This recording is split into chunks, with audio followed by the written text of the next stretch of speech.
Welcome to Paulogia Live, where a former Christian takes a look at the claims of Christians, live here from Paulogia Studios in rugged Nova Scotia, Canada, where my dog Bella, after Beagle Day, is being a little bit noisy, so hopefully that's all good, but that's all right.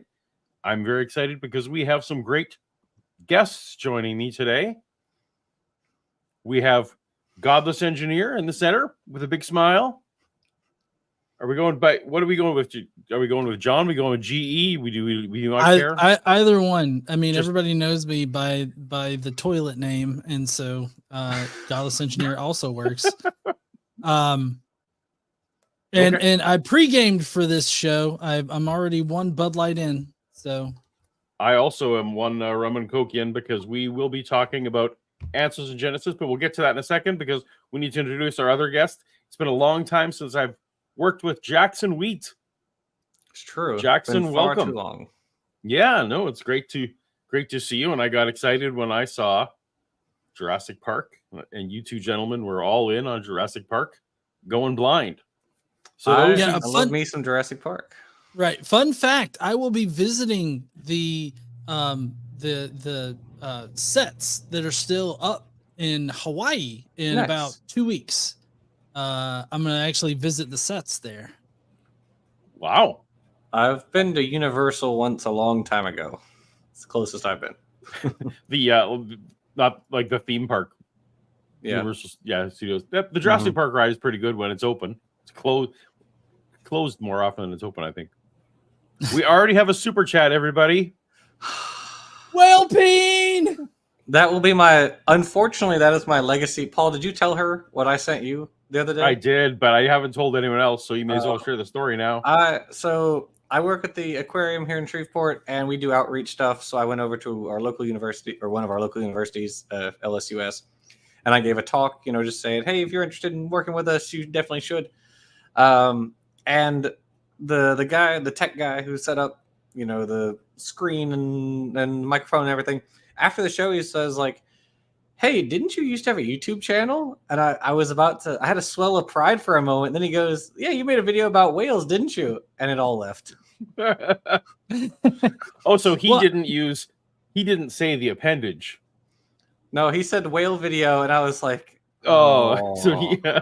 Well, I wonder if Shannon is actually talking about Kent Hovind mentioning whale penis to me, which is a kind of a meme over on my channel now. Oh, is it?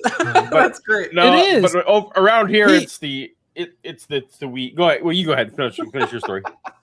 Well, I was just gonna say. So I was in a debate with Kent Hovind, and for some reason, he's talking about vestigial limbs, right? And so he's talking about the whale's pelvis, and he's like, the whale has a 15-foot penis, and he just waves it out there, and he uses the pelvis in order to guide it into the female's, air. And so like he just brings up whale penis out of nowhere, and I'm just sitting here like, I'm sorry, Ken, you cut out for a second. What did you say? To see if I could get him to say whale penis yet again. And I mean, he was like, are you a pervert or something? And I'm like, yes, Ken, I'm a pervert. Penis? God, which is funny because even given that like those bones are like the site of muscle attachment, they are still vestigial. They do not serve a walking function. So right. Exactly. Whatever. No amount of maneuvering your giant penis in water is going to give it new function. Yeah. All right. Well, we are here tonight because I discovered a while back that Answers in Genesis has decided during the COVID, when people couldn't come to their attractions the way they wanted people to, that they started up. I don't know if you guys are even aware of this. You probably are. They started their own streaming service to compete with Netflix and Disney Plus. Okay. It's called Answers TV for a lovely, I think, $10 a month. You can subscribe, and they make content that you have to pay for to get, and they churn out all kinds of garbage. But one of their shows is called Tilt Shift, and that is their movie review show, where they review movies as current as Jurassic Park. From 93. Right. So it's very it's very timely. Hey, I mean, Paul, you have Yeah. to you got to give him something right. I mean, Kent Hovind typically uses textbooks that are from like the 60s and 70s. So this is pretty recent for creationists, 90s. true. Yeah. I'm guessing John is celebrating poker wins and not. And So now what's so happening over sorry. here. Yes, I just want to put kind of a big pot. So I'm sorry. Nice. I just reacted. Woo. Well, we're going to pretend that you're having fun along with us. That's what we're going to pretend.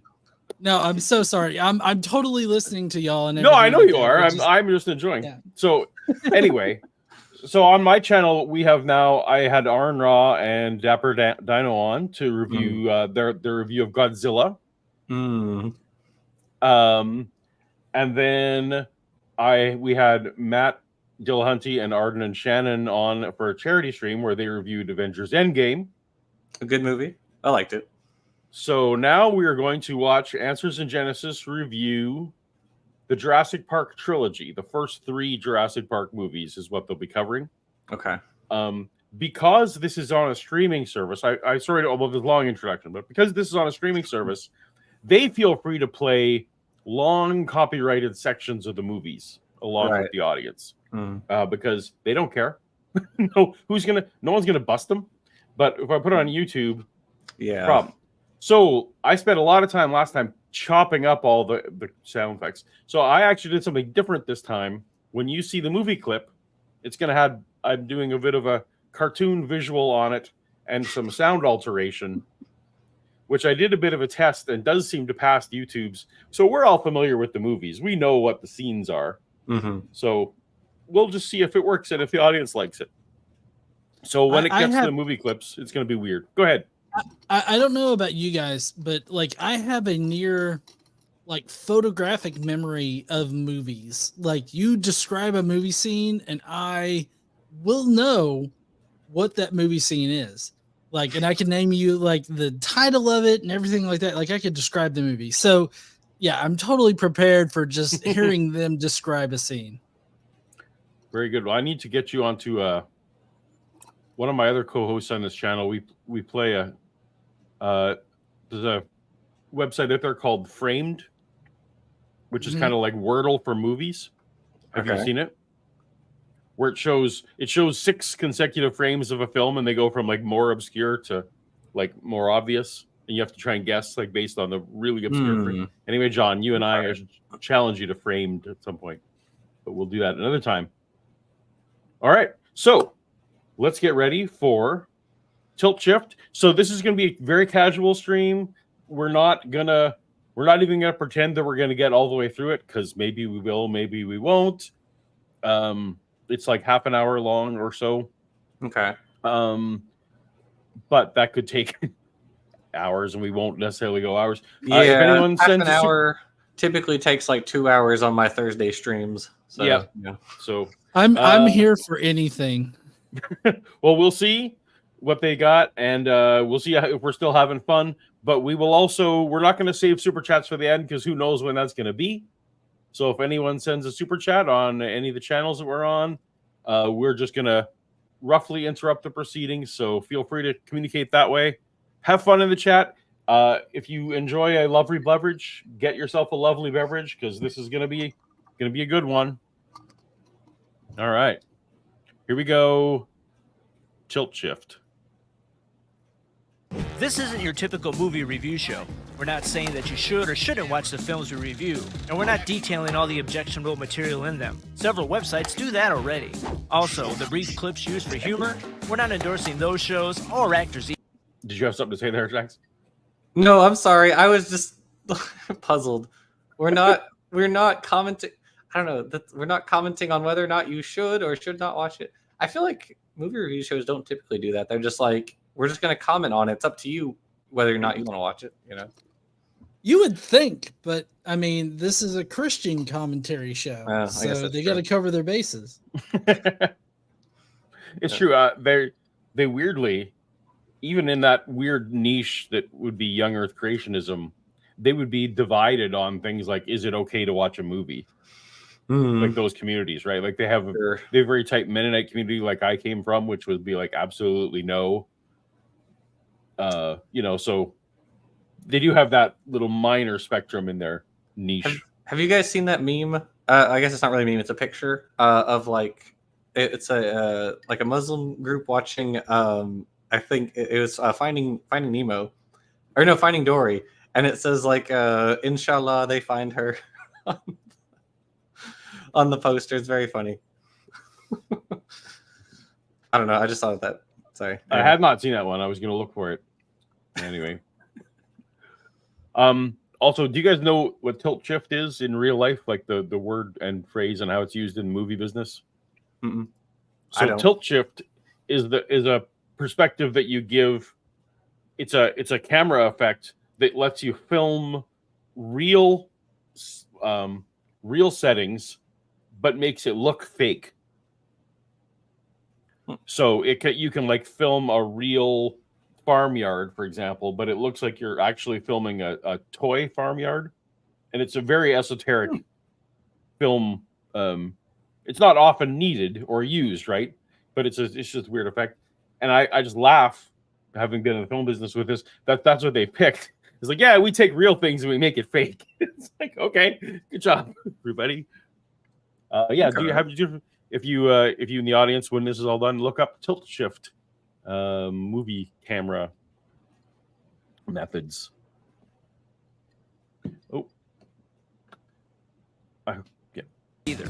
Instead, we're examining the ideas and philosophies found in these movies from a biblical perspective to help you shift your thinking to align with the Bible. Tilt Shift. Real talk about real ideas. Hi, welcome to Tilt Shift. I'm Brian. And I'm Tim. And this is a show about real talk about real ideas. And today we're covering kind of a special episode. We're covering 3 movies. 3 movies at once? 3 at one time. So we'll be here for about 4 hours and then, just kidding, all right? But we're going to cover the first 3 Jurassic Park movies from our perspective, which is a biblical perspective. Mm-hmm. And it's worth mentioning that we do work for a ministry called Answers in Genesis that has the Ark Encounter and the Creation. I've never heard of this before. Whoa.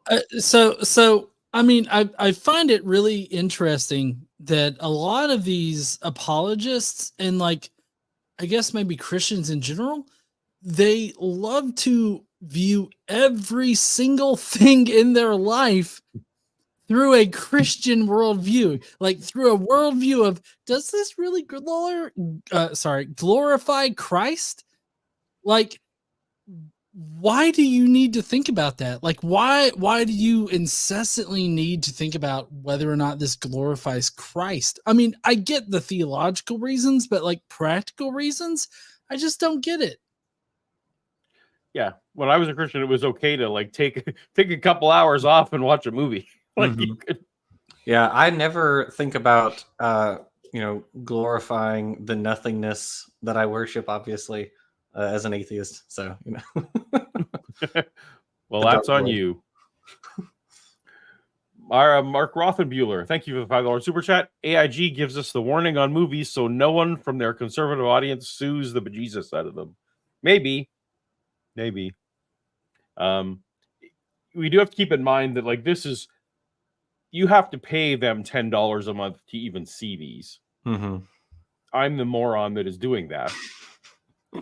But so like this is not even just their own audience. This is like an inside core of their inside audience. So they're going to be assuming that everyone's right on board with everything they're going to say. Right. Yeah. Kentucky. That's why I've got the Ark Encounter T-shirt right now. The Creation Museum T-shirt. I like the T-shirt. T-shirt. Very nice. How's their taking back a rainbow effort working? Well, I went to a drag show this past week. I don't think it's working very well. So rainbows everywhere. I mean, can you imagine the audacity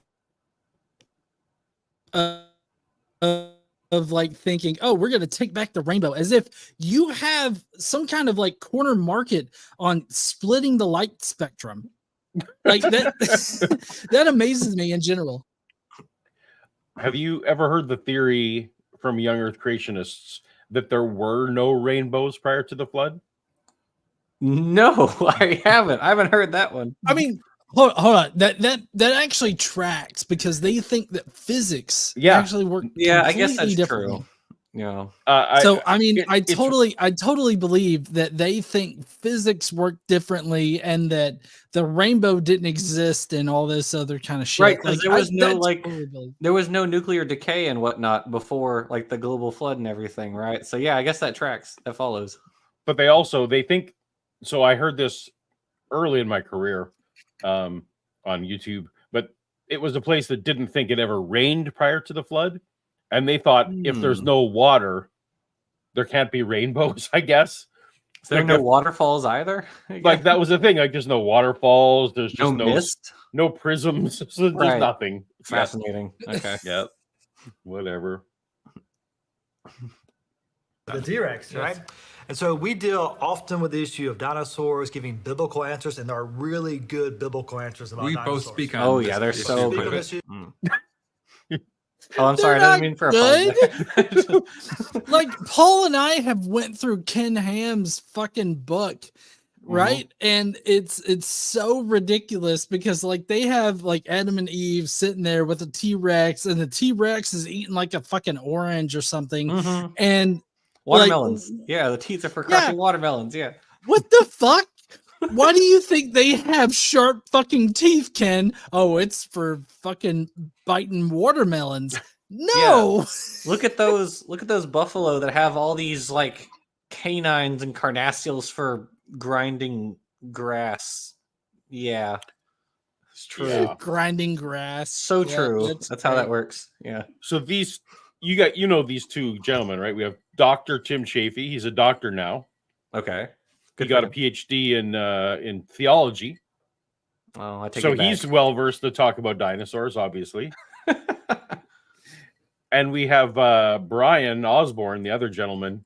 He's in charge of homeschool curriculum. Of course he is. Yeah. And he has a bachelor's in education. Okay. So who better to tell us about dinosaurs than? I mean, is that any different from like their normal shtick? I mean, you have you got Georgia Purdom talking about geology. You got Andrew Snelling talking about biology. You know, I think you have those flipped. I mean, they do. George is the geneticist. Yeah, I see what you're saying. They just play fast and loose. If you have a doctor in front of your name, they're like Casey Luskin over at the DI is another one. He's got his degree, his PhD, respectable, is in geology. He doesn't ever talk about geology. He talks about anthropology and he talks about genetics. And it's like, dude, none of these are your field. What are you doing? So yeah. And we should clarify for people who are unfamiliar. Jackson is the closest we have on our panel to a biologist. Jackson, I'm an engineer, by the way. Like everybody questions whether or not I'm a real engineer or if I'm just bullshitting. I'm a real engineer. I'm a former engineer. now a YouTuber. So go ahead, Jackson. I learned yesterday, GE. I think you might appreciate this. I learned yesterday because one of the classes I'm teaching is like intro to science, and so we talk about like intro physics, that sort of stuff. And so I've taken not nearly as many as you, but I've taken a few calculus classes, and so talking about velocity and acceleration, like position with respect to velocity, acceleration, etc. And like how each of those are like a derivative of each other. So like your velocity or your speed, I guess I should say, is a derivative of position, and acceleration derivative of that. And I didn't realize that you could take that further. And then so like the next derivative of acceleration is called jerk. And then the fourth derivative is snap. The fifth is crackle. And the sixth was it snap, crackle, pop? Yeah. Because I guess some engineer thought it'd be very funny. So nerd jokes, gotta love them. Yeah, sorry. Anyway, no worries. Mark Fernkov, $2 super chat. Glad I left early for this epic Paul and GE and Jackson team up, but I bet he couldn't put Jackson in for his $2. I was able to talk to Mark recently. Oh, awesome! And Mark's a fantastic guy. As are many people in the chat, plus the couple of jerks. You know who you are. Mm-hmm. Mm-hmm. We've written on it in We different both love ways. dinosaurs. We do, right? And so it's something that we enjoy talking about. And so we're kind of excited about this one in particular for a lot of reasons. Yeah, no, obviously with the Jurassic Park movies, everybody knows, okay, there's a lot of evolutionary Right. teaching in there. And, you know, a lot of people think, well, this is Not science, particularly. and It's a horror movie about like the evils of capitalism. It's not really about why evolution is cool. But whatever. I mean, there's a little bit, you know, here and there.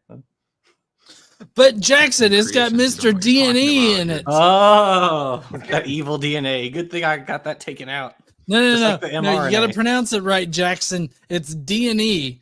Like, that's how the original guy pronounced it. Oh, it's Mr. D&E. Oh, Richard Attenborough. When I was a kid, I was like, why are you fucking saying D&E? Like, what the fuck is that? This is dang think- British. The only evolution you would need to accept the premise, I think, would be that frogs have a common ancestor with dinosaurs, right? Other than that, like, you could accept. Well, that no, God because that one created was them. about them being. They could switch sexes. They could be like sequential. No, but they hermaphrodite. they plugged the DNA, right, with frog right. DNA. But So you'd have to accept Yeah. that there's some kind of commonality enough that you could plug the gaps with Yeah, amphibians. I guess that's true. I need to go back and. It's been. I mean, yeah, that's true. Well, yeah. but So other than I that, mean, it could be. Go ahead, G.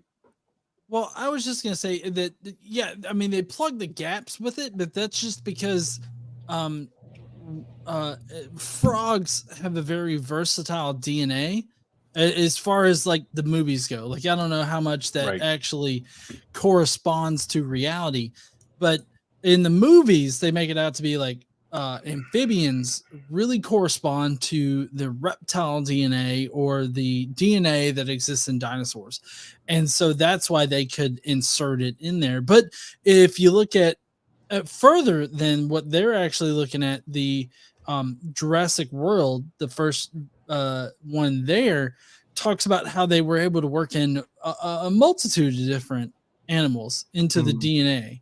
And so it only tracks that they were looking for what DNA would cohesively mix with the DNA that they were seeing from the reconstructions of what was contained in the mosquitoes.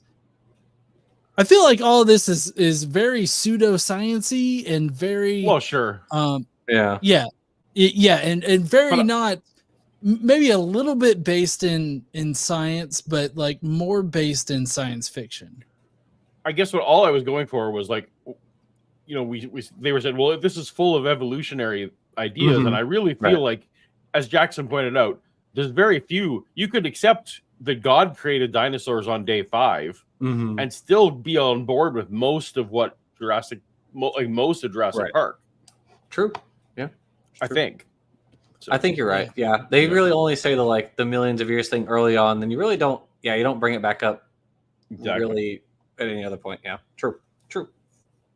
if you believe in this old ancient book, we're not going to hammer every single time evolution is mentioned because We'd be here for hours. Yeah, we're going to show select clips, not just about that issue, but other things. And there's actually some good things that are being taught in these films Sure, as well. that's right. So we're going to look at both elements. We'll hit on the evolutionary stuff. Now, these films are rated PG-13, all three of them. The first one for intense science fiction terror.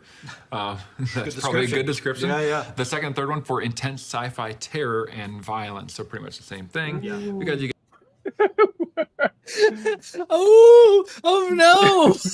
Hide your children. PG-13. It offends God, guys. get dinosaurs eating people and everything. So we're not saying, Not a hey, blessing watch in these that with sense. your family. Yes, So no. That's not the point here. Which I'm always surprised when I do a talk about dinosaurs. I give it to kids at different churches, and I ask how many kids have seen Jurassic Park, and the majority every time raise their hands, Oh, yeah. even like 5-year-olds. I'm like, Oh really? my When my gosh, son was they're five. not Yeah. 13 yet. Oh, my Betsy. You know, You're telling it me this amazes- 8-year-old? you know, it amazes me that like Jurassic Park can present this very, I guess, Hollywood version of what dinosaurs would be. And even that is too violent for the Christian community. While at the same time, they were like, oh yeah, dinosaurs existed when Adam and Eve did, and even after the flood, and they all subjected the dinosaurs to, like, you know, being ridden and stuff. Because like Paul and I have looked at the Ken Ham like children's book, which we've got a video on our on my channel, my channel, of us going through that, and it's like they picture the dinosaurs as being very complacent, like they're very much just another animal, like cows or horses or anything like that. Like they don't depict this very violent a view of dinosaurs, because they are predators. Like the dinosaurs that are depicted as the quote unquote villains of the Jurassic Park series are very much villains of the show, and they never depict them as villains until after the flood. And even then it's like, oh yeah, they totally tamed dinosaurs and then they hunted them to extinction. Like, are you fucking serious? Like in Jurassic World, an advanced recovery team went out to track a dinosaur and they got killed like instantly. And you think that these primitive people were able to take out dinosaurs entirely? Like, it seems ridiculous to me. I just need to check, John, to make sure you're aware that these are movies, right? I mean, I get that. I get that they're movies, but at the same time, like the movie versions of these animals are not representative of what they actually were. Yeah. And so if you think about what they actually were, I feel like they would probably be the ones that are dangerous. They would probably be more dangerous than we have created them to be in the movies, you know?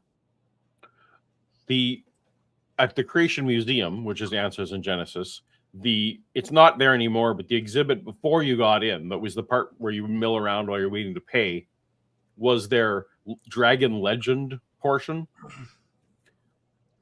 I've been there. So you saw that section, and then that was the one place where they definitely did appear.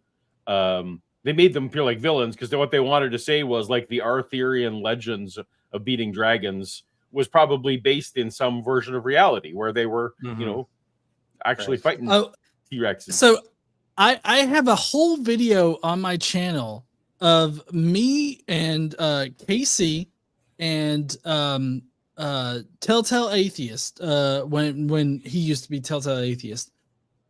We were going through the Creation Museum, like not just the Ark encounter, but the Creation Museum, and like we were seeing all of that shit, and it was crazy to see them portray dinosaurs in this light. You know, like they had whole mobiles assembled to like portray medieval knights fighting dinosaurs, or what they were calling dragons at the time. Like they were like, oh, well, the dragons are actually dinosaurs. And it's like, the fuck are you talking about? No. No. The biologist bum wants to know, have you all seen the Eric Hovind movie where a T-Rex eats a watermelon out of a tree? Well, yes. Genesis Paradise Lost, right? Yeah. I actually recently compiled all of my Genesis Paradise Lost videos into one 3-hour video. So you can go find that on my channel. So that was back when Strike was alive. That's correct. Yep. And he messaged me because I was at LSU Baton Rouge at the time, or the LSU. And he's like, hey Jackson, this is coming out. You want to go see that? We'll both go watch it tonight, and then we'll do a stream where we talk about it. I was like, sure, okay, why not? So went to the theater, and because the theaters up here in Shreveport don't typically show stuff like that. Like they don't do the limited release sort of stuff. But down there, they did have theaters that would do that sort of stuff. So I could go see that and other movies, like other Creationist movies and stuff like that, which was pretty cool. Yeah, that's one of my favorite clips to use over and over on my channel. I love using the watermelon eating. The dinosaur eating a watermelon out of a tree is one of my favorites. Love it. All right. Let's get back to these guys. We're never going to be done. I'm not sure. I might be putting my wife in a bad light here, but she would show my son Jurassic Park, like the old Godzilla. She won't mind. Like every night before bed, he'd have to watch a little bit. Not the part where they're eating people, but just to see the dinosaurs. Okay. And he always wanted to see the dinosaurs, Yeah, so yeah. that he would get a little bit of that almost every night. He didn't have nightmares, as far as we know. You show the sauropods, right? Weren't the you long-necked there? Dinosaurs, not the Did you never ask? My wife showed our son movies. I didn't ask him what he thought. No, Tim is demonstrating, how Christian families work. I like to be the women's and away the from my women's do children. the child rearing. The women's. I come in case someone needs a strap. Oh. Not the metasaurs or Not the whatever. metasaurs, right? Exactly. Yeah. So yeah, there's all sorts of evolutionary teaching. And there's also a lot on the dinosaur to bird evolution Tons of controversial that. thing. So There we're is gonna a that major though. thing throughout the yeah. movies. But one of the things that a lot Not in the first one. No, I will get it. So there is that one conversation though. You're right. That he Yeah, there's is like right. a That little is bit. There's yeah, like there's a tiny bit. yeah. So there are two little things there that would be Yeah. a bugaboo for these guys. Fred Harvey, $10. Oh no, dinosaur bone fossil. Has there ever been found the marks of any human weapon might leave? Oh, okay. Humans did not kill dinosaurs. I don't know. Have any of you ever heard of? I've never heard of a fossil that had like a spear mark or anything like that. Oh, from non-avian dinosaurs, no. There are lots of like mammoths and recent critters who do. Yeah, but non-avian dinosaurs, no. I mean, the best that AIG has come up with are the sorry, I can't remember the exact fossils, but it's like where the human footprints are alongside. Oh, the dinosaur Burdick footprints. print. Well, sorry, Right. the other one, the Glenrose formation in Texas. Yeah, I and the mean funny- that's the best that they've come up with. So, and the funny thing about that one is I think AIG, I know ICR, but I believe AIG is at the point where they're like, "Hey guys, don't use that one anymore. We look bad." The Glenrose, I think. Well, the Burdick print is another one. The Ica stones, the Acombro figures, all these things that are like you have to be way out in like crank creationist like pseudo archaeology land because the main organization's like don't do that. Let's leave those to the Hovens. Right. Yeah. Yep. people don't think about when they're thinking about creation, evolution, or science and faith. They don't understand the assumptions that go into the evolutionary teaching. And the movie actually points some of those out. It does. Maybe they're not always deliberately calling attention to it, but we're going to look at a few clips where we're seeing those assumptions, and because no one else cares.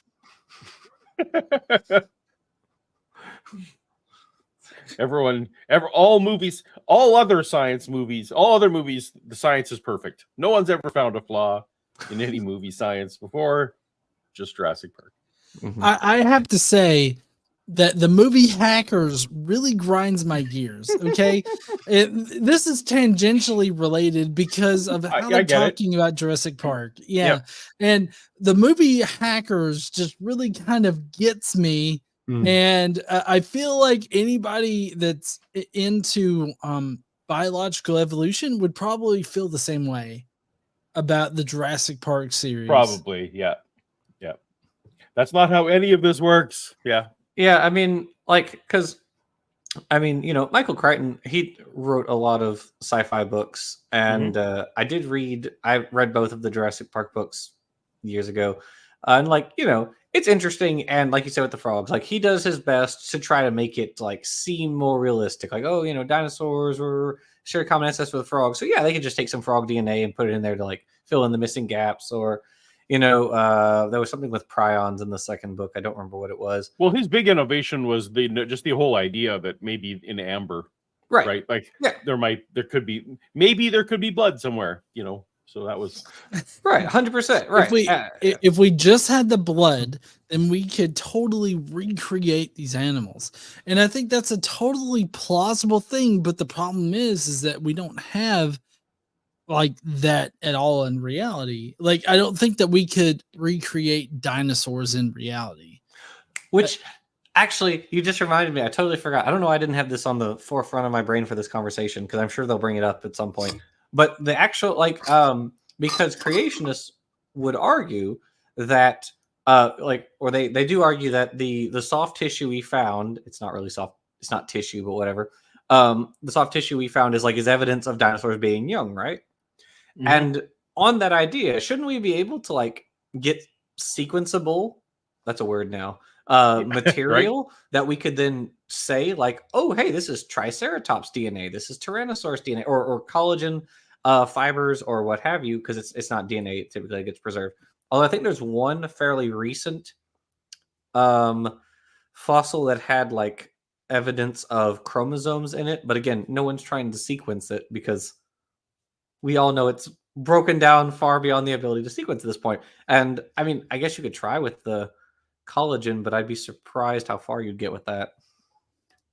Listen, Jackson, I'm sorry to Paul, but listen, Jackson, the fact that we can pull up dinosaur genome means that the Earth is only 6,000 years old. I mean, that's the only explanation. Yeah. Go ahead, Paul. No, you go ahead. Nose goes. I was just saying, one of my pet peeves is that they're constantly saying, including the latest creationist thing I saw last week, they constantly are representing the soft tissue as including blood. Yes. Which drives me crazy because there is no blood. There's the iron of blood cells, of former blood cells. Right. Yeah. But there's no, exactly, if we got what they claimed, which is blood and blood vessels, then yeah, we'd have something sequenceable. We absolutely would, but we don't. That's not what we got. Yeah, it's literally we haven't found tissue yet from non-avian dinosaurs. Collagen is not a tissue because remember, the definition of a tissue is a component, or it's multi-celled, right? Multi-celled layer. We don't have that. We don't have these layers of cells or sheets of cells. We just have protein fibers like collagen, and we have the heme or the porphyrin molecules, or we have there was some was it chitin and crinoids or something like that. Yep. So it's all proteins, or it's the protein remnants of stuff. It's never the cells or the tissues. The oldest sequenceable material that I'm aware of right now is 2 million year old material from Greenland, which was done I think last year. And they found in permafrost, they did eDNA, which is environmental DNA. So you take a sample and you can see what different types of DNA are in it. You can sequence all those out and be if you just go out in the woods here, and then do that with the soil, you can be rabbits live here, deer live here, foxes live here. But they did that with permafrost. That was 2 million years old, and they found mastodon DNA, and as well as rabbits, black swans, things like that. So it's a really cool study. So we're bringing mammoths back. That's what you're saying. I have a spicy take on the whole de-extinction thing. I don't think anyone will like it, but anyway. Especially given the video we're watching. But would it make a good movie? That's all anyone cares about. It already has. That's right. Okay. I'm in the wrong window. And then in the second film, they actually call that out, which is kind of interesting. So let's take a look at our first clip here. This is from the first film. One of the earliest carnivores, we now know Dilophosaurus is actually poisonous, spitting its venom at its prey, causing blindness and eventually paralysis, allowing the carnivore to eat at its leisure. This makes Dilophosaurus a beautiful but deadly addition to Jurassic Park. Ooh, Laura Dern. Pretty scary. We didn't even get to see Dilophosaurus there. He's off taking a nap or something. Oh, I have a question. Yes. Is that the same type of thing that they... Because that looks like the animation for the old, Lord of the Rings movie. That's what that reminds me of. It kind of does, actually, yeah. I don't know if you did the same. I didn't. So there's literally a plug-in in After Effects. It's just called Cartoon. Oh, okay. That I threw on and cranked it up so that it would flatten it as much as possible, and then I slightly chipmunked the voices so that it would so it would avoid that copyright. Okay, I yeah. gotcha. No one tell on me. The biologist bum points out, the first clip is from the least accurate dinosaur. Yeah, so true. I mean, maybe they'll bring this up, but yeah, we have literally zero evidence that Dilophosaurus could spit venom. There's no evidence for that. There is a really funny picture, however, of I think it's the Pope giving a speech, and like he has this kind of like a disc of cloth around him, and there's like a gust of wind, and so it inverts, and he looks like the Dilophosaurus. And I thought that was very funny. Awesome. Yes, they did take lots of creative liberties. In before Kleenex collagen is the super chat that we got. So thank you, Balthazar 228. I don't understand the reference, so I don't know. Brian, what it said about Dilophosaurus, is that a problem from the point of view of the story, the movie?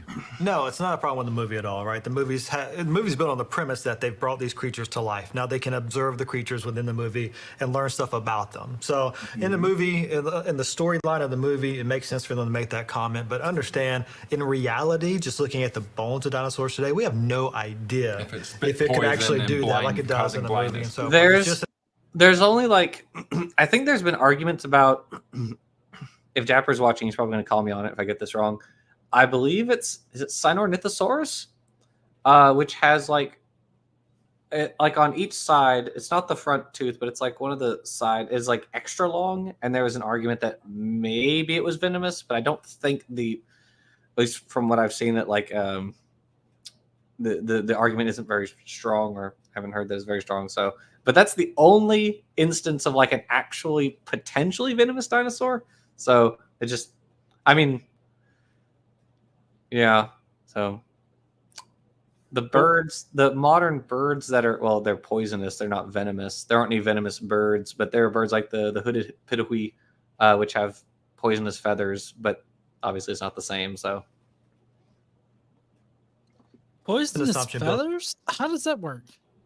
It's from the food that they eat. Like they can incorporate like alkaloids and things like that from the bugs that they eat into their skin. It's the same that actually poison dart frogs do. So the dendrobatids, they eat various arthropods, and then they incorporate like the alkaloids and various other. I'm blanking on the chemicals, but they basically just incorporate these things into their skin, and that's what makes them toxic.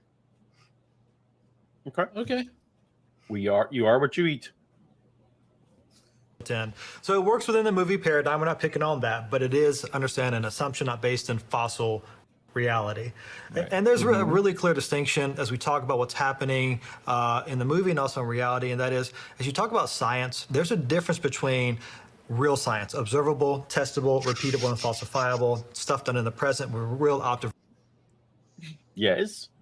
I feel like I'm getting called out. Also, he clarified, Kleenex is a tissue, but collagen isn't. That was the joke. Oh, I like it. I get it now. I'm curious what the thinking then is for Tiktaalik or Diarthrognathes or Sphecomirma or Microraptor. These organisms that were predicted based on the current evidence. So the experiment, in the sense, was going to a site that matched the time period where this thing would be expected to have lived in the past and digging for it, right? I think that's an experiment. You're taking data and you're doing the research, which is, hey, I'm going to go to this island up in, what was it? What was that island? Ellesmere Island. I'm going to go to Ellesmere Island in Arctic Canada because it has sediment of the right age to match the evolution of fish to tetrapods. Or likewise with Microraptor, it's a basally derived dromaeosaur, and it has feathers. It's just covered in feathers, top to bottom, and it has this asymmetrical flight feathers on its front and back limbs, which is exactly what was expected for like paraves. Diarthrognathes is an early relative of mammals, so it has this like double jaw joint, which was predicted like decades earlier if mammals evolved from reptiles, because we have a different type of jaw joint than they have. RJ wrote about this in his book Evolution Slam Dunk, and then we talked about it again in our book, The Rocks Were There. But like, I think those could all be considered experiments, right? That's observable. There was a test that was done on this hypothesis. Well, for Seems me, like observational science to me. What they deliberately want to not do is, like, they love the word repeatable in there, and what they don't care about is that what science actually cares about is predicting future data. And that is normally what how the repeatable part lies. Like, oh, well, if I keep dropping this rock, I'm going to get the same acceleration every time. That's predicting future data. So that's why forensic science works, right? It's like, oh, an artery spatters this way, or, if you slice it, or, there's different, or a bone breaks in this certain way based on this type of injury. You're predicting future data, which is, of course, as you pointed out, absolutely what biology does with evolution. It's like, oh, well, we think Tiktaalik is the famous example, right? We think that somewhere at this time, at this deep level, we should be finding something that is roughly a tetrapod.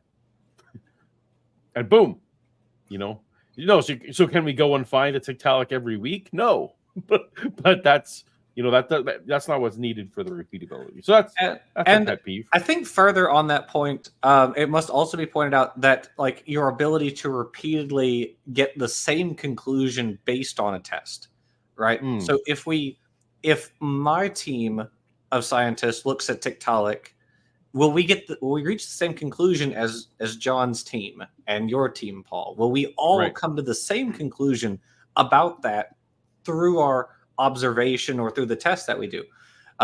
Like, that's also repeatability. We are repeatedly reaching the same conclusion. If I look at it and say, well, this thing is a stem tetrapod, and then John's team comes along and says, no, this is a stem lungfish. Well, that's not. Well, then clearly my observation hasn't been repeated, and so, like, that's also factors into it. But again, they're never going to talk about that because they never get to that point, because it's just kind of dismiss everything with the boilerplate stuff. So observations with like real a chemistry conclusions. experiment. You're repeating the same reaction over and over again and getting the same result. Yeah, and that's good science.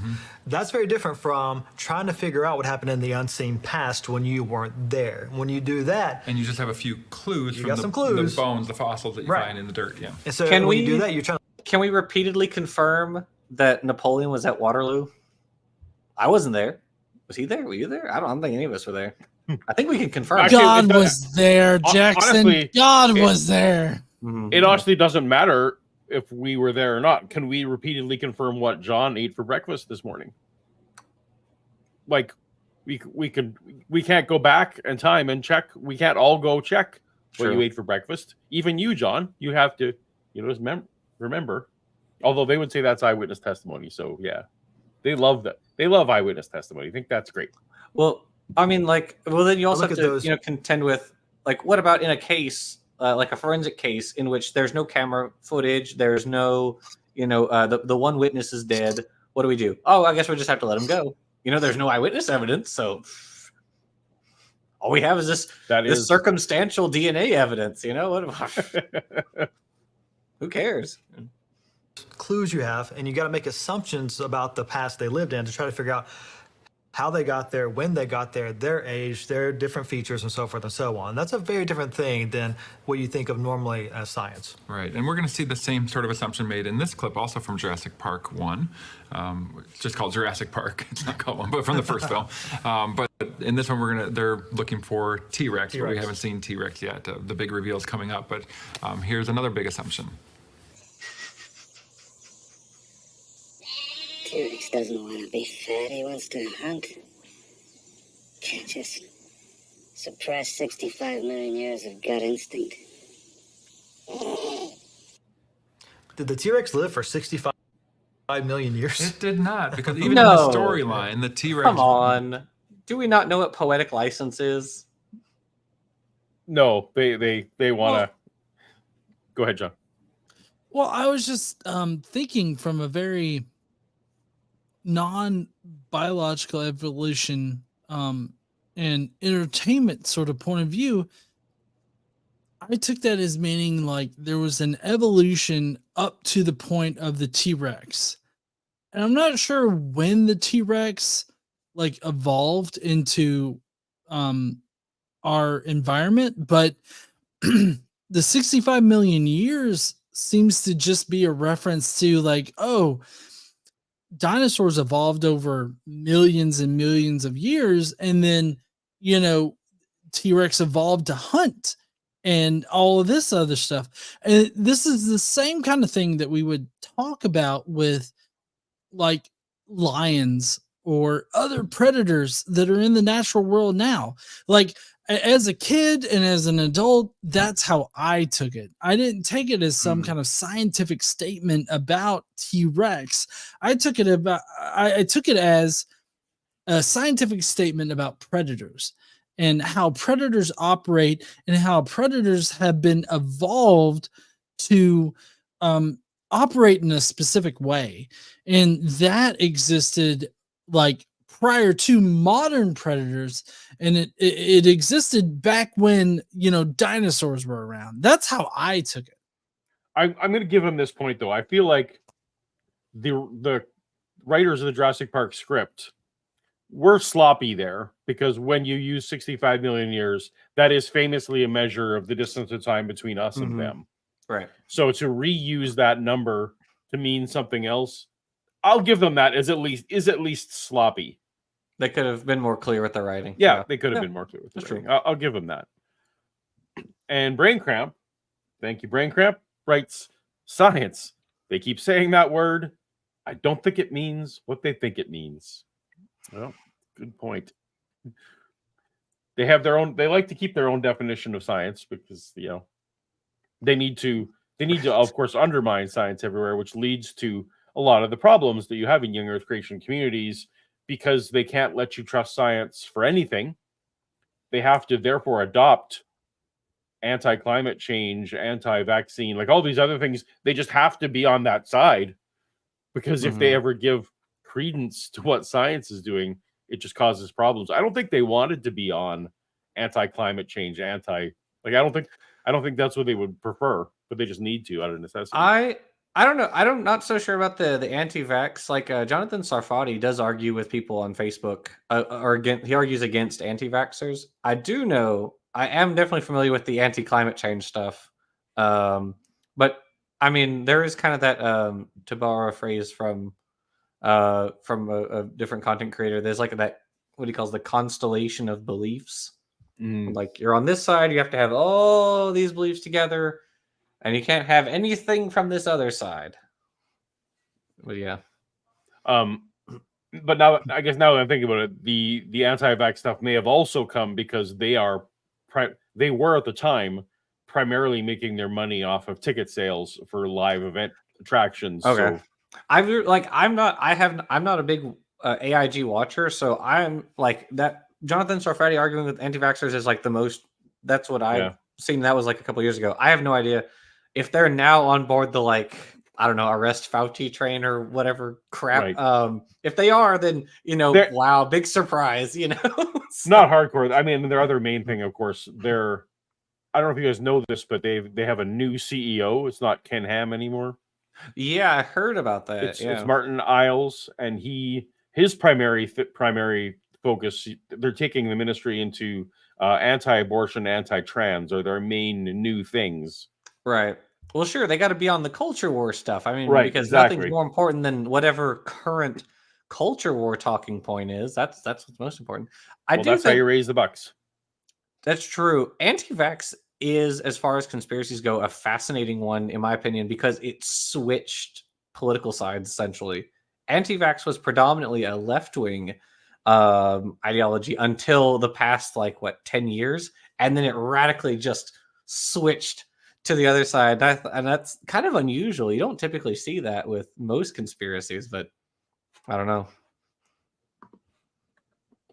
Was wiped out 65 million years ago, and then they were able to find some dinosaur blood and everything. Yeah. But they're pushing. It doesn't really make sense in the film, but they have to slip in the 65 million, which they do a lot. Because that's the secular ideology about the origin of dinosaurs when they lived. Right. But even the idea that T-Rex wants to hunt. Don't know. We don't know. In fact, there are many scientists who think he was a scavenger, or from no, not really. The scavenger thing is not really not really supported in today's world. There's the Tyrannosaur Chronicles by David Hone. He goes way deep into the biology of Tyrannosauroidea as a group. And it's like, well, would T-Rex have scavenged if it came across food? Yeah, sure. Lions do the same thing. Like, will they do it? Yes. Is that their primary mode of acquiring food? No, it's not. So, Vishanti writes, "Happy birthday to Kip Davis." Oh, happy birthday. If Kip Davis is in the chat, happy birthday, Kip. Originally, that's right. He would have eaten vegetation. All sin and the curse changed everything. Yep. By the way, there is one thing that does resonate with me from that particular clip. When you go to the zoo and you want to see like the really cool animal, the rhino or the elephant or whatever, and you can never see them because they're hidden away, and like you're excited, oh, you see this great, they're hiding from you. In Jurassic Park, that's what's happening. They're trying to see all these cool dinosaurs and they're not there, and it's always so upsetting. It's true. That does happen. But it sets up. Hate when that happens. Those darn handlers try to take the animals' happiness and welfare into account. Yeah, like whenever you go to the zoo and it's like the cheetahs are in like they're like lean or whatever, they're back, you can't see them, and it's like, oh man, darn it, them being happy and well taken care of and everything. Exactly. God, how embarrassing. There was a go ahead, G. Oh no, I'm sorry, I was just laughing into. Gotcha. There's a great zoo at the city I used to live in. Calgary Zoo is great, but I remember at one point there was where I was there with my kids. We would go all the time, but there were people upset that the bats weren't awake. Right? They were just like, "Why can't they? Why are these bats? Well, every time I come, they're just sleeping." Yeah. Okay. Funny story. Okay. Very brief funny story. I read way back years ago when the first time I read The Blind Watchmaker by Richard Dawkins, and he has a whole chapter where he talks about the evolution of bat echolocation. I did a video based on that chapter. Well, I went to the Memphis Zoo right after I read that, and they have a bat enclosure, and I watched two bats fly right into each other. This is this whole chapter. It's like, wow, bat echolocation is so sophisticated. It's a marvel of evolution. These bats just go just run right into each other. I was like, works well enough, I guess. Well enough. For the big reveal of T-Rex in a little bit, yeah. So there are more assumptions being made in the first Jurassic Park film. In fact, very early on, they make a lot of assumptions about T-Rex and about Velociraptor in this one clip. Try to imagine yourself in the Cretaceous period. You get your first look at this 6-foot turkey as you enter a clearing. Tell a Velociraptor. 6-foot turkey. And you keep still because you think that maybe his visual acuity is based on movement, like T-Rex. Assumption. Which we don't again, a thing we don't know. Not velocity. That's a big part of the movie, too. You stare at him, and he just stares right back. And that's when the attack comes, not from the front, but from the side. And the other two raptors, you didn't even know were there. It's amazing. He knew all that from some bones. Yeah. Okay, so let's pause for a second. Okay, so I take issue with that. Oh, it was just some bones. Oh, we know a crap load about animal behavior from just some bones.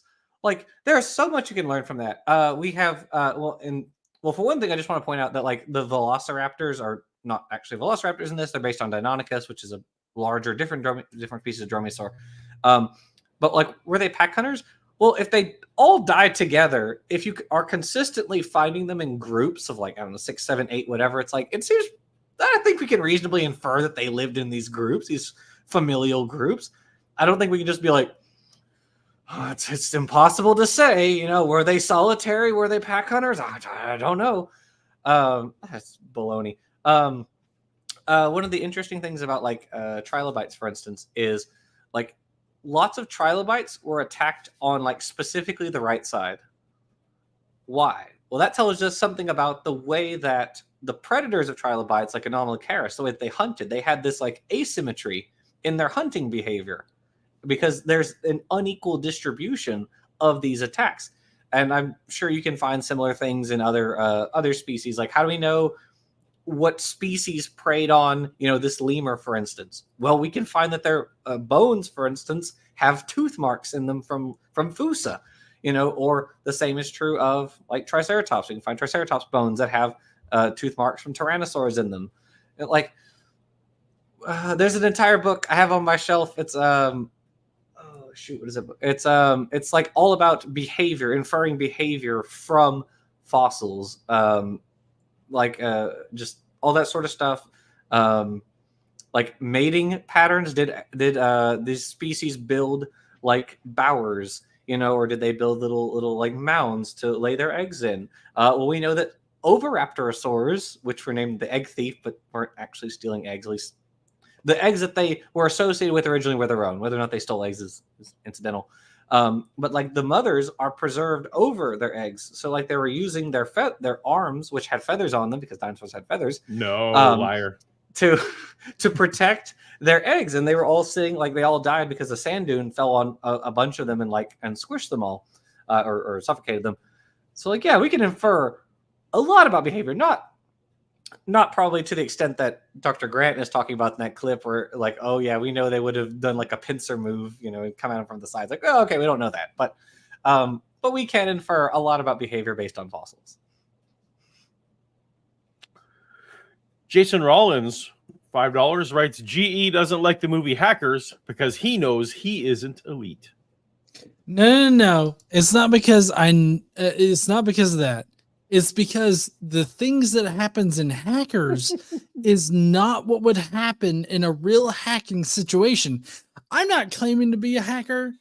I'm just saying that the movie Hackers has a lot of Hollywood magic that goes into the whole hacking thing. Now, is there like some kind of truth to what happens in it? Yes, because like in hacking, social engineering is a very big thing. And there's this one particular segment in Hackers where there's a lot of social engineering that happens in order to mess with this federal agent. That is real hacking. What's not real hacking is when they like traverse a 3D space that's filled with pillars that allow them to access certain files and all this other shit. Like all of that fantastical stuff is not real hacking. What real hacking amounts to is like a lot of social engineering where you're just like basically pretending to be like in a position of authority, or you're pretending to be an important person, and then you're gaining information in order to access different portions of a system to where you can manipulate it. And so like that's what hacking actually is, not what Hackers presents itself as. Well, now you brought up. Okay, go ahead, Jackson. This is the book I was talking about. Can everybody see? Locked in Time, Animal Behavior Unearthed in 50 Extraordinary Fossils. So, entire book about fossil animal behavior. Go get it. It's a really cool book. Actually, get this book. Also get that book. Yeah. Where's this book? The Rocks Were There. Jackson is a co-author on that one. But I have that book.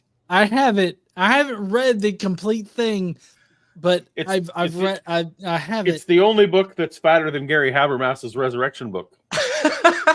I don't know if that's a good thing or a bad thing.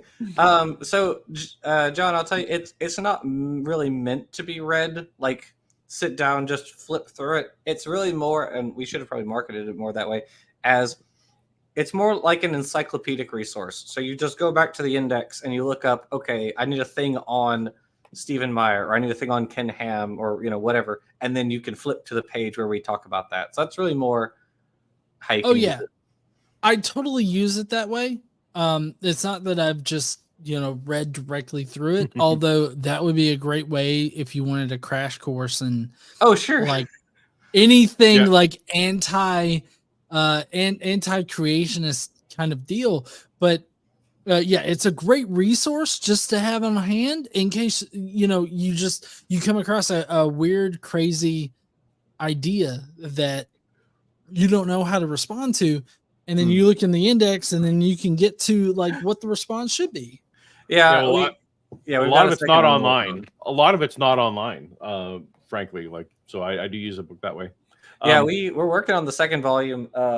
Yeah, we're getting there. It is like the first book is by itself already the most comprehensive creationism refuting book in existence, and so that the fact that we're about to come with we're working on a second one, so we'll have written or co-authored, RJ and I, both of the most comprehensive creationism refuting books in existence. So I will put the link in the description. I forgot to do that before. I'll put in afterwards for people later. But GE, your comment about the movie Hackers reminded me of my least favorite part of Jurassic Park, and that is when the girl, the sister, she comes up to the computer and she goes, "This is a Unix system. I know this." And like, Unix systems are command line driven. They They're are not, absolutely. like, reading... That was the thing. That was the thing. It's like, that is clearly not a Unix system. It was a GUI built on top of, maybe at best, but even you could tell from the file system it was navigating that it wasn't like Unix compliant, and that was weirdly the thing that brought me out of the dinosaur movie. I love how she like maneuvers the spotlight on it like through like the keyboard and everything, and I'm like, what the fuck is she doing? Yeah.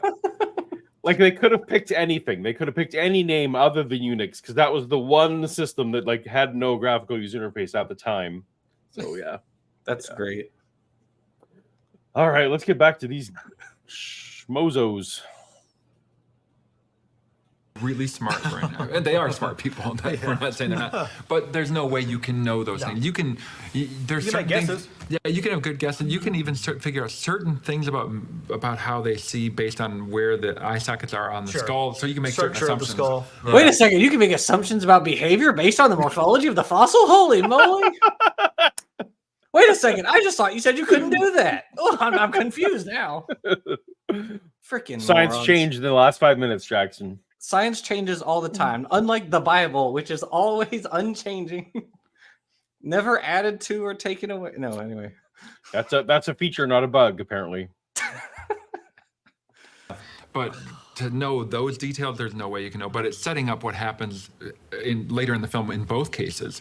But again, assumptions that this is the way that a lot of times science books teach evolution. They give you, here, we found this fossil, therefore we know all these details, and they don't know all those details. There's it's true. I indoctrinate all of my students. I tell them we actually knew what motorcycle the dinosaurs rode. We know what their favorite restaurant was. It's true. I tell my students that. So many assumptions behind those. And so we talked earlier about the difference between that observational science and like the historical, like paleontology, where you're trying. Think of it like forensics. Yeah. Like a crime scene. If you think of somebody coming in trying to figure out the crime scene, they have the murder weapon over there, and they have other little details. You're looking for fingerprints. You don't have all the picture. You're trying to figure it out. Right, and now that's something that happened just hours ago. So you can't solve. Is the implication that you can't solve like murder cases? Is that the implication? Well, or they're going to say that you can solve murder cases, which completely undermines their whole creed about repeatability. Exactly. Yeah. Okay. A day or two ago, maybe. Now you're talking about something that happened in the distant past. From our point of view, thousands of years ago. From their view, 65 million years ago. And you're either way. It's a few zeros between friends. And it's funny you mentioned that the whole idea of like a CSI movie, and in truth, that's what's happening with paleontology, trying to look at the scant evidence, interpret it, try to figure out how it got there. But within those CSI movies, think about how many times the whole premise of the movie is the guys come in, they're looking at the evidence, and they think it's all pointing in one particular direction. It's this guy. We know who it is. It must be that person. It's all pointing that way, and the evidence seems to really point that way. And then what happens? They find more detail at the end of the movie, or an eyewitness account. Yeah. Wait. Are you saying the new information allows you to change your conclusion? That doesn't seem right. Wait a second. Hold on. But wait, they don't always have eyewitness evidence. In fact, I'm pretty sure in a lot of cases they don't have any eyewitness evidence at all. They're like, we're pulling data like on where this guy lived, his purchases in like recent months, like DNA at wherever. But it's usually not eyewitness evidence or camera or whatever. I have missed some super chats. Sorry, people. Balthazar 228, another super chat. Thank you. The wild typing of movie Hackers kills me. All right. I don't remember the typing being weird, but oh well, maybe they mean the type font, like the type font of Oh, the yeah. title. I mean that was pretty cool. Like the stylistic aspects of Hackers was pretty cool, but like the technical aspects of it just made me cringe. I also enjoyed that the implication in the film was that the more monitors you had, the more likely it was that you could get into someone else's system. Right. Either that or the more amount of like bits as far as like color depth goes. Right. Like, Yeah, right. Makes the computer better. Yeah. That was back when people actually cared about that. Yeah, that was when not everyone just had 8 million colors. Melly, $5 member chat. Everyone knows a dinosaur's favorite restaurant is Hooters since they love melons so much. Oh. Oh. Well done, Melly. Well done. Eyewitness account. I saw that with my own eyes. Which is even better. That's even better. A piece of evidence or new interpretation, and it totally changes their conclusions. So why is the eyewitness account better, especially if it's a reliable eyewitness? Well, especially if you think about the fact if it was Your Honor, we don't just have a witness for you. We've got a reliable eyewitness. We have God. I'm pretty sure my fiance right now is like watching this and like melting down because she like a lot of her background is in forensics, and she can tell you like eyewitness accounts are usually like, you know, one of the worst types of evidence. Actually, there are what was it? There was a case because this was like way back on my channel. I was looking at cases where eyewitness evidence turned out to be, or eyewitness testimony, turned out to be wrong. And one of them was like 3 separate eyewitnesses ID'd the suspect, and the DNA evidence like totally exonerated him. 3 eyewitnesses claimed to have seen this one dude, but the DNA evidence like overruled them because forensic researchers know, actually, no, eyewitness testimony is terrible. It's often so very bad. It's way better to have, you know, purchase history or DNA evidence or, you know, or whatever. Like these are way better methods. Oh God, it's all boilerplate crap. Well, and that's where history becomes really, I guess, convoluted or at least difficult, because a lot of the times the only thing that you have is anecdotal testimonies. And so like for instance with the eruption at Pompeii, before we actually found the archaeological evidence of Pompeii, where the volcano erupted and everything like that, all we had were you know, anecdotal testimonies about the eruption at Pompeii. So that's where history really kind of is a bit fuzzy. And a lot of people like to act like history is a bit more solid than it actually is, because history, you oftentimes only have textual, anecdotal evidence to go off of. And so you have to employ things like the smell test and all this other stuff, which the smell test is just like, if it seems like it's unlikely, then it probably is, right? Like that's the lowest bar you could set for historical evidence as far as like what happened in the past. So like if you have an anecdotal account that says like, oh, the entire world flooded and killed everybody, but there was one particular family that fucked themselves into repopulating the entire population, like that wouldn't pass the smell test just on the face of it, right? But you have creationists who are like, you know what, fuck all of that. We have God who is telling us what actually happened, and we trust God, therefore that's what actually happened. And without actually acknowledging the fact that it's not actually God, it's just people that are saying that God says these things. And so that's even if God was, even if we grant that God was involved, there was absolutely Right. people involved too, right? So yeah. Are you guys familiar with the video of like the people passing a basketball?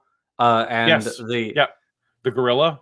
Yeah, in the gorilla suit. Yeah, so like Yep. that's one of my favorite examples with regard to eyewitness testimony, because for anyone who's not aware, the point of this experiment was the researcher had a person watch, and they said, okay, I want you to count how many times the basketball gets passed back and forth between these two people. So okay, they watch and throw back and forth, and then at the end of the video, okay, the researcher comes out and says, all right, did you see the gorilla?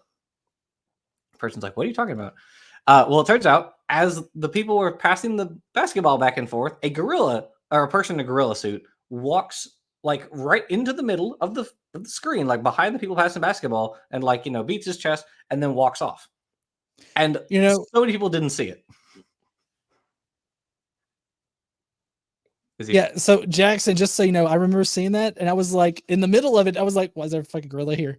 And, and I lost count, and I couldn't think of like, I don't know how many times I passed it back and forth. I saw a fucking gorilla walk middle screen and then walk off like it was nothing. Mm-hmm. So apparently we can't give you focus tasks. You're not good for those, John. Yeah, I read about that. Distracted by shit like like gorillas walking in the middle of the screen, waving at the camera, and then walking off. Yeah, I get distracted by that. Yeah, to Kip, I read The Greatest Show on Earth by Dawkins. That was how I found out about that experiment. I didn't know about it beforehand. Super chat from Chris. Paul, I don't know if you know this, but dinosaurs love coffee tables. Well, that's why they went extinct, my friend. Chris, How can you argue with that, Paul? I mean, coffee tables, they love them. They use them all the time. And where are they now?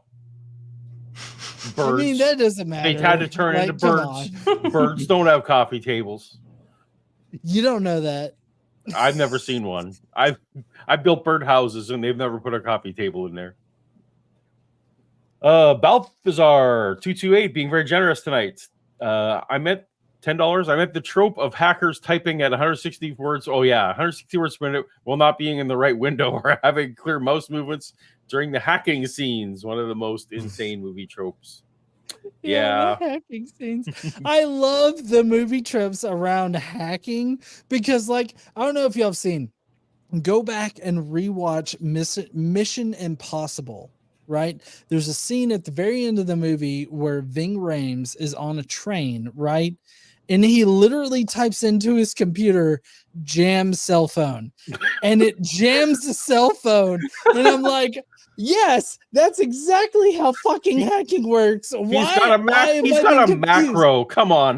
He's an expert. He's got a macro set up that just types a whole bunch. You can do that now. Yeah. Event that took place that nobody else saw, but there is one reliable eyewitness, then you can know from that person what actually took place. You weren't there, nobody else was, but they were. That person could be mistaken. No matter how reliable they are, they may have never told a lie in their whole life. Mm-hmm. But if they're mistaken, they're not lying. They're not lying. Mm-hmm. There's absolutely no difference between someone who's honestly mistaken and someone who's honestly, vertically softening. Yes. Paul, listen, okay, this is the most trusted person in all of history. Okay, how can you deny that they are being truthful? That they are the most trusted person in all of history, and that's God. I got a fight on the line the other day with someone who's upset that I said, well, if my mom told me she saw aliens, I would probably not immediately believe that. And he got all upset with me. It's like, really? Okay, you're living your life. Okay, it's in such a way that you just accept everything you love that they tell you. And I'm thinking, I wouldn't think my mom was lying, but I would think she was mistaken. Yeah, no, 100%. Like, yeah, I mean, it's like John said, it's the smell test, right? Like, yeah, if someone says I saw Bigfoot or the Mothman or aliens, whatever, you're gonna be like, yeah, sure you did. It's time for your meds. It's 8 o'clock, trust them. Are you thinking about a certain event that maybe we could tell them about? I'm thinking about the Bible, all right, and the biblical worldview and the biblical kind of creation. I love that he's doing this with this particular shirt on. Of course, I'm thinking about the Bible. Yes, we all know that you're thinking about the Bible, like this entire time. Like, especially Song of Solomon, you know. Yeah. Oh, the Bible, right? I keep forgetting about that as I'm watching Answers TV. Where God himself, the creator of the universe, is the eyewitness of what he did in creation. And he tells us what he did in his word in a very straightforward manner, which all the biblical authors and Jesus also echo throughout scripture as straightforward history. He tells us what he did so we can use that biblical history, that framework, to understand present day observations like things like fossils. And he is the Listen, Jesus is God. God cannot lie. Therefore, Jesus referenced Moses and Adam and all that, and therefore it's all true history. Okay? Like, I'm not even bullshitting about this kind of logic that is being used by these guys right now. Like, I've literally heard creationists use this kind of logic. Jesus is God. Therefore, whatever Jesus talks about, like, Jesus can't lie. And so, therefore, Adam, Moses, Noah, and all them, they're all real historical figures, and all of that really historically happened because God cannot lie. Right.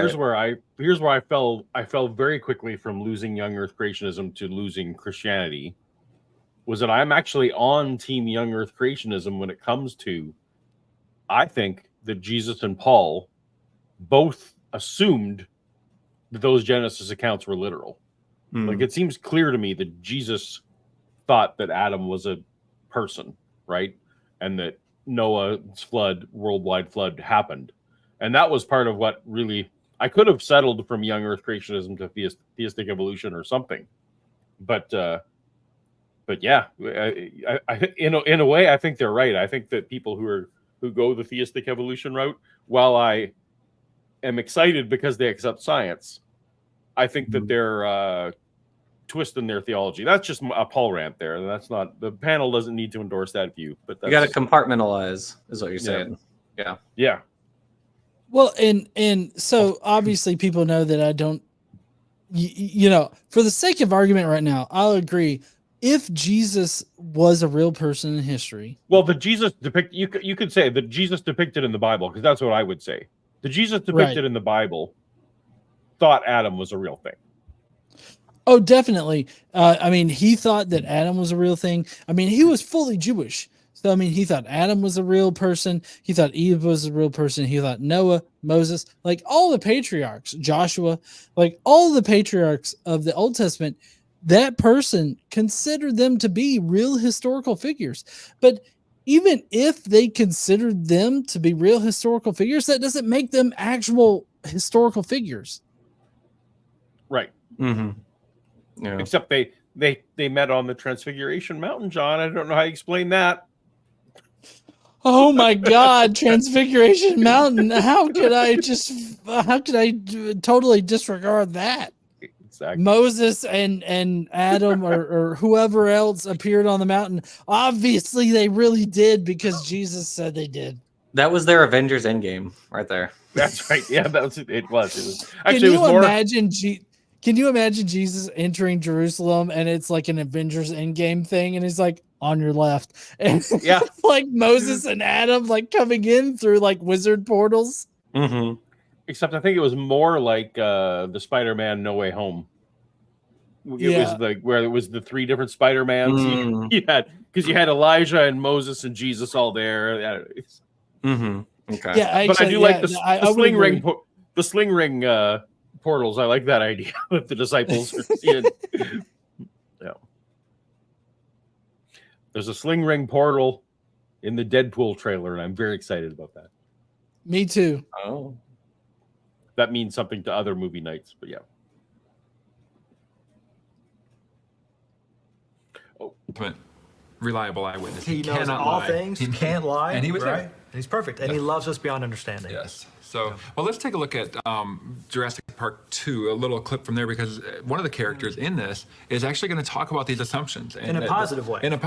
Explaining that they are making assumptions about certain things, which is rare for people to acknowledge that. That's right. And it's not really the focus of the scene very much, but you hear her talking about it. And man, it's got some beautiful scenery there, and one of my favorite places in the world in the Redwoods. So let's take a look. I mean, you can give me the poster right now, today, please. Competition's over. Close the entries. I totally forgot he was in Jurassic Park too until I watched it the other day. I also forgot. I just realized that. I was like, holy crap. We went straight from this to Wedding Crashers. Yeah. Actually, I mean, honestly, the amount of like cameos in the previous Jurassic Park films is pretty amazing, because you got Vince Vaughn there, but also you have a guy that is pretty well known. I can't remember his name right now, but he's in West Wing. He's in more recently The Good Doctor, and then of course you've got the female researcher and all this Julianne is Moore. long, yeah, Julianne Moore, and then you've got of course Ian Malcolm, Jeff Goldblum. Like, I mean, it's just a star-studded cast. Like, all of them are awesome. Yeah. I watched a really good movie. It was a couple of years ago that had Vince Vaughn in it, and it was called Freaky. It's it's the premise is like a Freaky Friday, but it's horror because it's A24, if I remember correctly. And he's a serial killer, and there's like a teenage girl, and of course they switch essences, and so the teenage girl is in Vince Vaughn's body, and the serial killer is in the teenage girl's body. It's a hilarious movie. I love it. Did you guys see on the Jurassic, while we're on these tangents, but the next Jurassic World trilogy is going to be led by Scarlett Johansson. Yeah. Yeah. It's a big casting. Good get there for them. Oh yeah, and I mean, I love her husband on Saturday Night Live. Like, Colin Jost. He's awesome on Saturday Night Live. Like, I love him, but she makes these random appearances on Saturday Night Live, and they're just awesome because they're perfect. Most recently, she played Katie Britt, and that's what's coming to mind because Katie Britt is my senator, right? Like, I'm totally embarrassed by the fact that she's my senator because she put out like promotional material that basically amounts to like shitting on solar energy. Like, well, we can't get solar energy for our farming equipment, therefore it's bad, is basically what it amounted to. And it's like, what the fuck are you talking about, Katie? You need to shut the fuck up, is how I felt about it. But I mean, I'm just a low-level hacker from North Alabama. You're not elite, John. We don't have to listen to anything you say. Exactly. Pick up sensor miles away. We're going to observe and document, not interact. Which, by the way, is a scientific possibility. The Heisenberg uncertainty principle, whatever you study, you also change. Well, I'll risk it. It's like scratching around in rock and bone and making deductions about the nurturing habits of animals that have been dead for 65 million years. I'm sick of it, man. You show up and fill my head with stories for 4 years, so of course I'm going to come down here. What do you... It's a very candid admission, and it's true. Yeah, she's just making assumptions and deductions. I don't think I could watch a whole movie that way now that I've seen a longer clip. Well, so like, here's the big thing for me about all of this is like they're having this very candid discussion about, observing animals and all this other kind of stuff.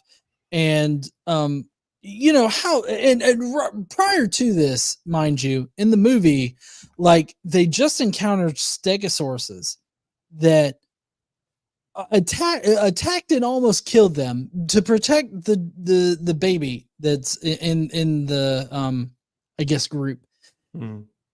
Like, they're not even addressing the fact that even the herbivores were fucking dangerous to humans, but yet they're predicated, like this entire review that they're doing is predicated upon this idea that humans were able to tame even Stegosauruses. Mind you, Paul, I don't know if you remember, but in Ken Ham's book, he has like people in Asia taming stegosauruses and putting like little metal things on them that blunted the like stegosaurus spikes and everything like that, and they rode them like fucking horses.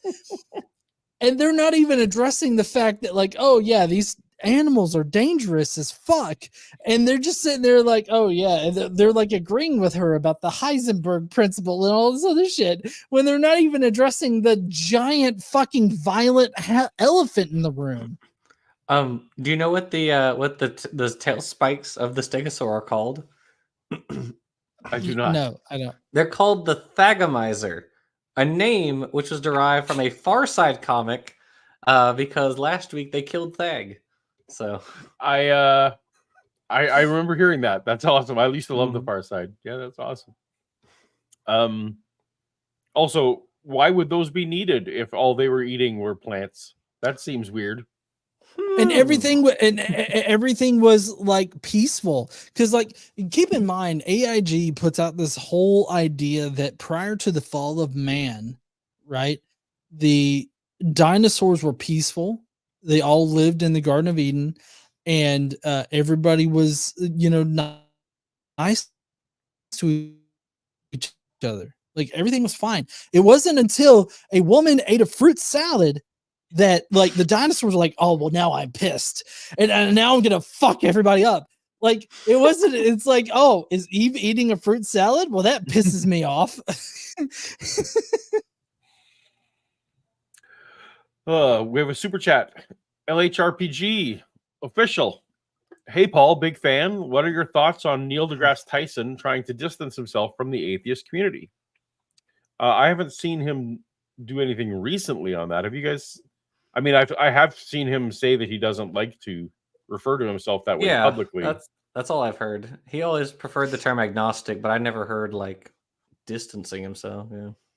Yeah, so I take Neil deGrasse Tyson and other science communicators as wanting to really address the scientific portion of the community. Like, they're really trying to reach people on a more scientific level rather than arguing over religion, because a lot of people really kind of tie themselves off to their religion.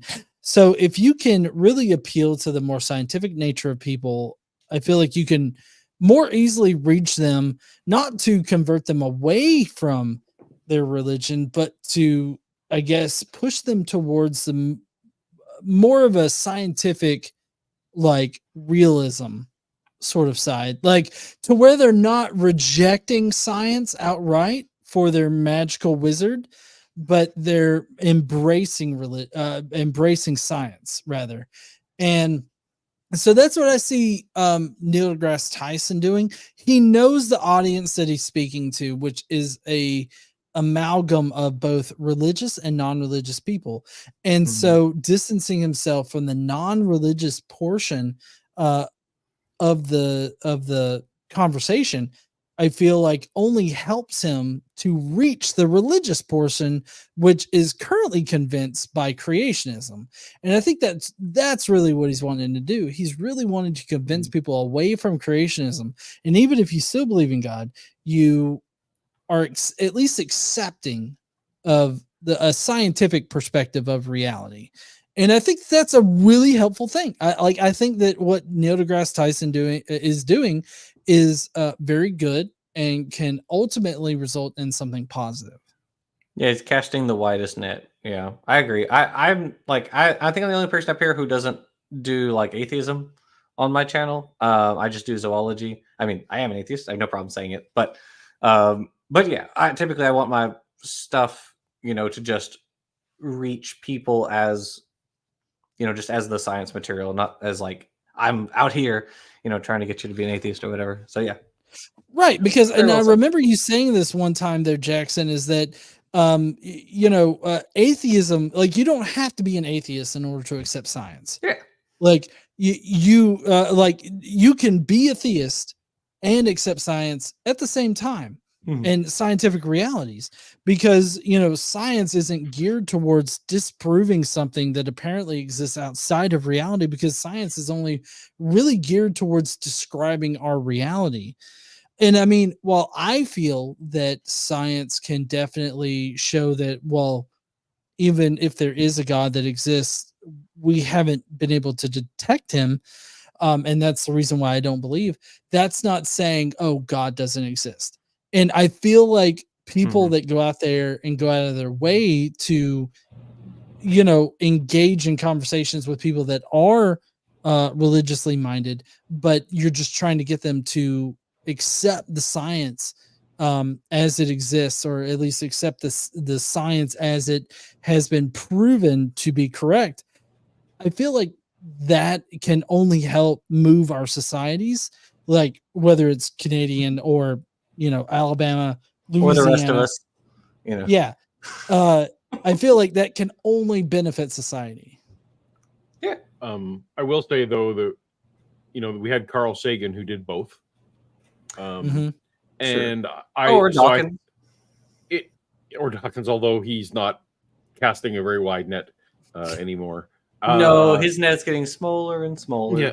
I do think I would be more concerned if we weren't also pairing it, though. There are other people out there who are normalizing atheism, and I think that's also super important. I think the most important place that will be able to happen is American politicians. The more American politicians who are eventually feel good enough to be able to say, even just say, I'm not blatantly Christian, right? So both are needed but no one's responsible for taking up all those mantles. I can't be angry that someone's not taking up my pet cause. So absolutely. Yeah. And I mean, I keep that in mind with like my content, because like I'm very much geared towards, an atheist or secular leaning community. Whereas like Paulogia and Jackson over here, they are more readily accepted by both audiences, like both religiously minded audiences and the scientifically minded audiences. Now, I'm not claiming to be any kind of like scientific person.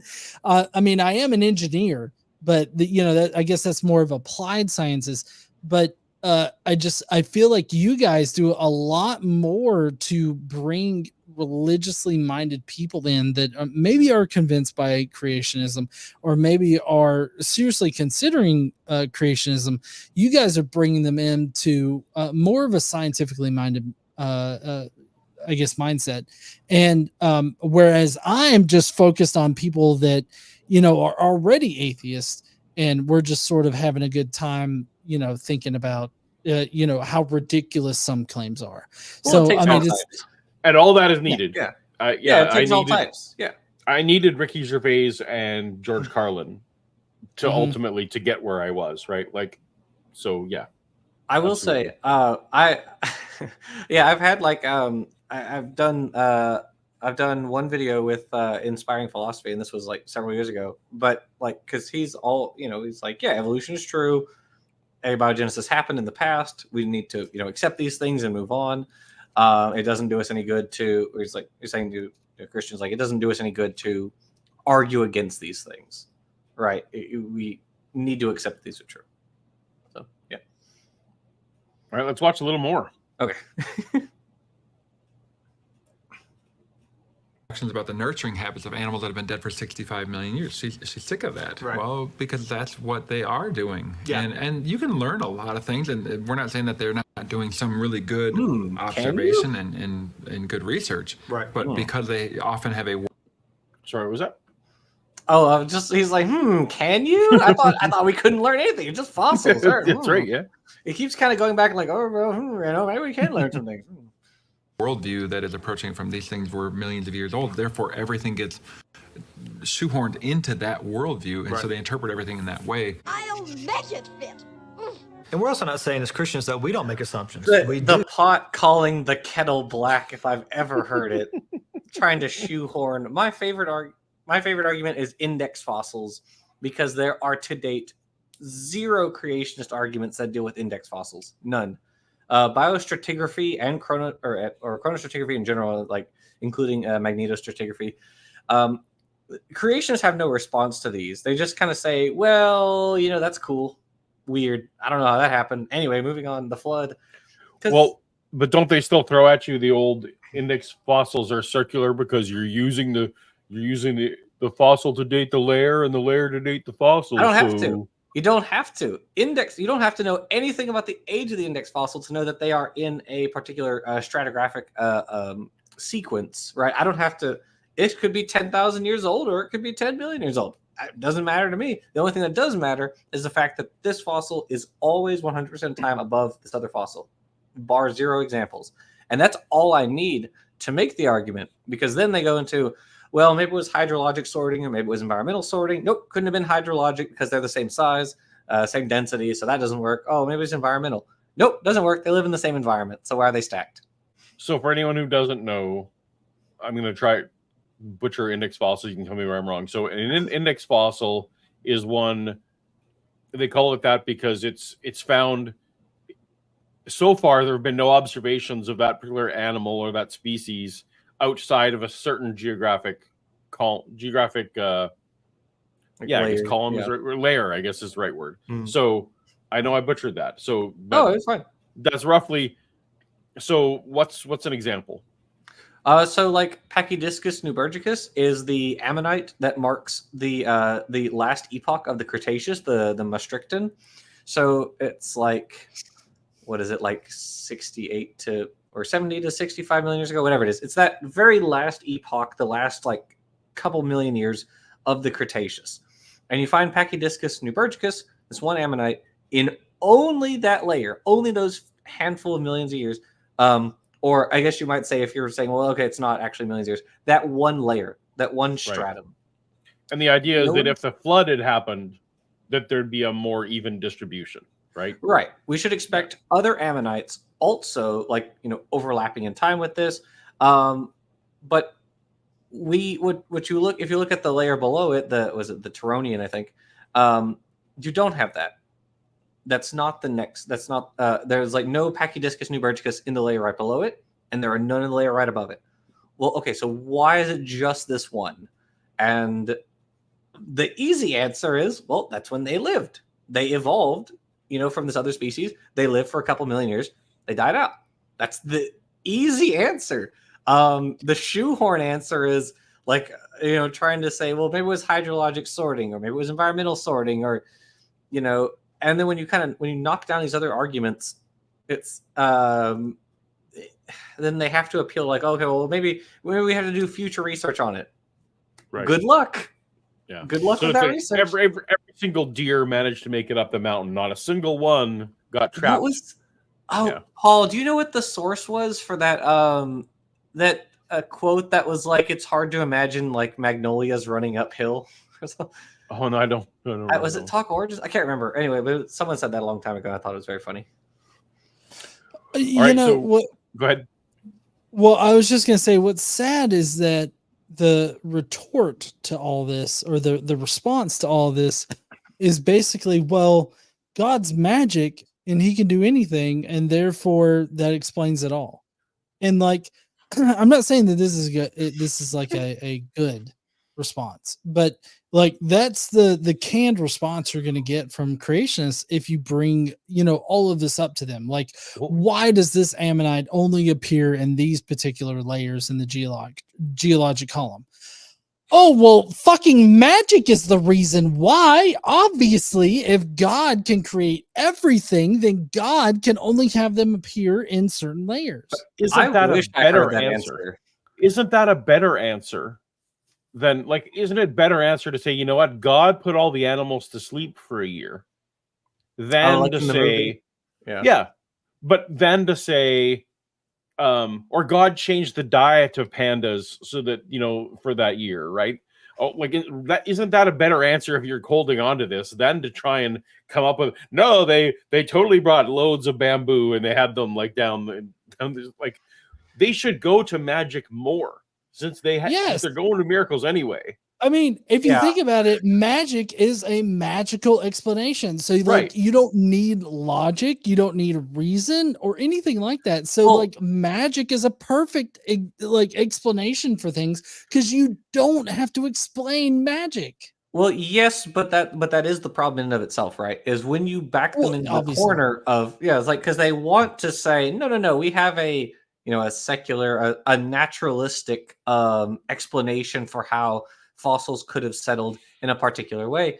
And they want that because they want to appeal to the flood and say, look, we're doing science, but they can't. They have to come with these like exotic explanations to try to explain why this ammonite is in this layer but not another, or why the decay chain of atoms is the way that it is, or isotopes is the way that it is, and they back themselves into this corner, and it's their own fault for it. I mean, they could just be right. They could just give up young Earth creationism, but they won't. So, all right. So we have not covered very much of this video. So if we're gonna do it, we're not gonna make it, I don't think. But let's see what we got. We start with the assumption that God's word is true. It's the foundation for knowledge in all things, including history. We build our thinking from there. We acknowledge that, and we say it's a trustworthy source. It's confirmed again and again. But the point we often push as a ministry is that we have assumptions, that's true, but so does everybody. The secular scientists, the naturalists, they're assuming natural processes. They're assuming the idea of secular humanism to one degree or another. They're assuming things. I didn't have to make those assumptions to make the index fossil argument. All I had to do was appeal to how water works, because water, last I checked, does not sort organisms by species. And I think that's a testable and repeatable observation I can make. So, I don't have to appeal to anything, just water. So, Jackson, where you're getting wrong here, right? Where you're going wrong here is that you're not accounting for the fact that, God works in mysterious ways. Okay, I mean, sure, you can appeal to uniformitarianism, this whole idea that things work the same now as they did in the past and as they will in the future, the basic idea of uniformitarianism. But the whole premise of creationism is that God can just, on a whim, for whatever reason, change how shit works. For whatever reason, in the very beginning, it was because a woman ate a fruit salad. Who's to say that God couldn't have gotten a twig up his ass and decided to change things differently, for the flood? And so, that's the power of the magical explanation, is that you can just make up whatever you want to and without explanation. And that's what, sorry, I hit my shaker thing. That's just whatever the explanation is, and you don't have to think about any kind of logical actual explanation for what you're saying. It's just magic, and that's it, and you don't have to explain it. Especially about the unseen past, because everybody's got a worldview. Right. Yep. So let's take a look at another clip from the first film, and this one, it kind of gives you the storyline. We're not going to watch the whole thing, but because there's an animation that goes in. How are they remaking these dinosaurs? How do they bring it back to life? Brings back memories for me watching the movie back in the day. Yeah, back in the day, back when you were a kid. And I know where I was. Do you remember where you were when this came out? What's the year again? 1990. 93. 93. Actually, I'm going to save my story for a little bit. Okay, well, we're going to see the clip. Yeah. It was my birthday party when I went to see it because it came out on my birthday. Oh wow. Nice. I mean, I don't know. I remember going and seeing it. I saw it, and then when Lost World came out, I was like, I'm gonna read the book before I see the movie. I only got about maybe half of the way through the book before I actually. Well, Lost World the book and Lost World the movie are very unrelated. So yes, they are. They are very.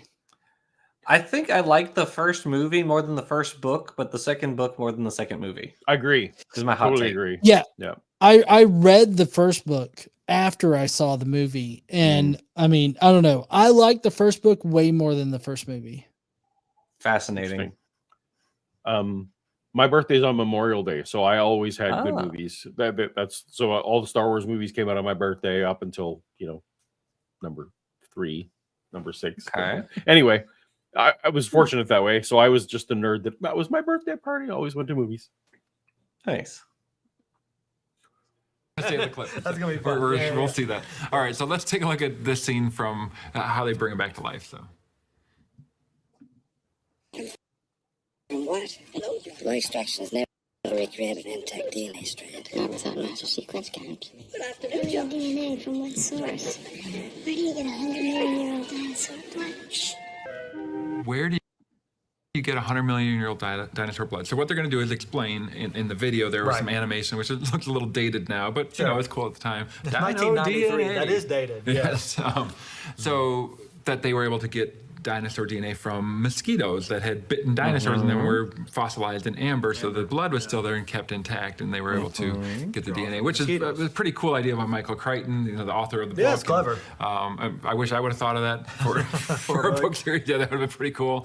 But where would you possibly get 100 million year old dinosaur DNA, dinosaur blood? Well, it's so interesting. After this movie, we have found in so many cases all over the world. Oh no! We're finding soft tissue from dinosaurs. How can that be? We were told that you'd never find any of that stuff because they lived millions of years ago, and that stuff can't last for more than 10,000 years. Right, and yet we find it literally everywhere. That's not true. That's literally not true. There's a creationist. Wait, Jackson, are you telling me that the giant dinosaur foot that gets circulated on Facebook is not actually a dinosaur foot? The what? Have you seen the picture? Run Do you know that what I'm by talking me about, one more Paul? time? Yeah, no, there's a, I think it's is it Genesis Apologetics that has created a cross section of a dinosaur leg. Is it the same one? No. I'm talking about like there's a picture that circulates around with creationists that it looks like a reptile sort of foot, but they claim that it's a dinosaur foot. And I don't know. Hold on. You said it was Genesis. It was who? No, it may not be. I think John and I are talking about a different one. You said it was on Facebook. Dinosaur leg. I'm trying to find the image that I remember. Preserved dinosaur leg complete with skin. This? Yes, I think so. Preserved. When was this? Oh, Tanis. Oh, I know about this. Okay, that's not okay. First of all, that's not the original skin. It's mummified, but I was aware of that. Is it this one? Right. Yeah, from I think it's an Edmontosaur. Yeah, I've heard of that. Yeah, it's that second row, first image. Yeah, so that's a mummified. It's not the original skin. It is mummified though. Right. So yeah, second row, second image. I think is on what Paul has. That's like the claw of Trudon. It says there. No, that's like actually a Moa, isn't it's it? literally a Snopes article. Yeah, Yeah, it's that one that I mean, at least I've seen like on Facebook and other areas where creationists are trying to be like, see, look, there's been dinosaur skin found and skin can't last 65 million years. Therefore, you know, John, to their credit, that is a dinosaur foot. So that is indeed a dinosaur foot. What I was going to say is I've been arguing with this creationist on Twitter. I finally blocked him because he's an idiot.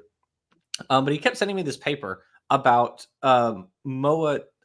So these researchers took DNA from several different Moa fossil sites, and they compared the rate of degradation of the DNA in the different aged fossils.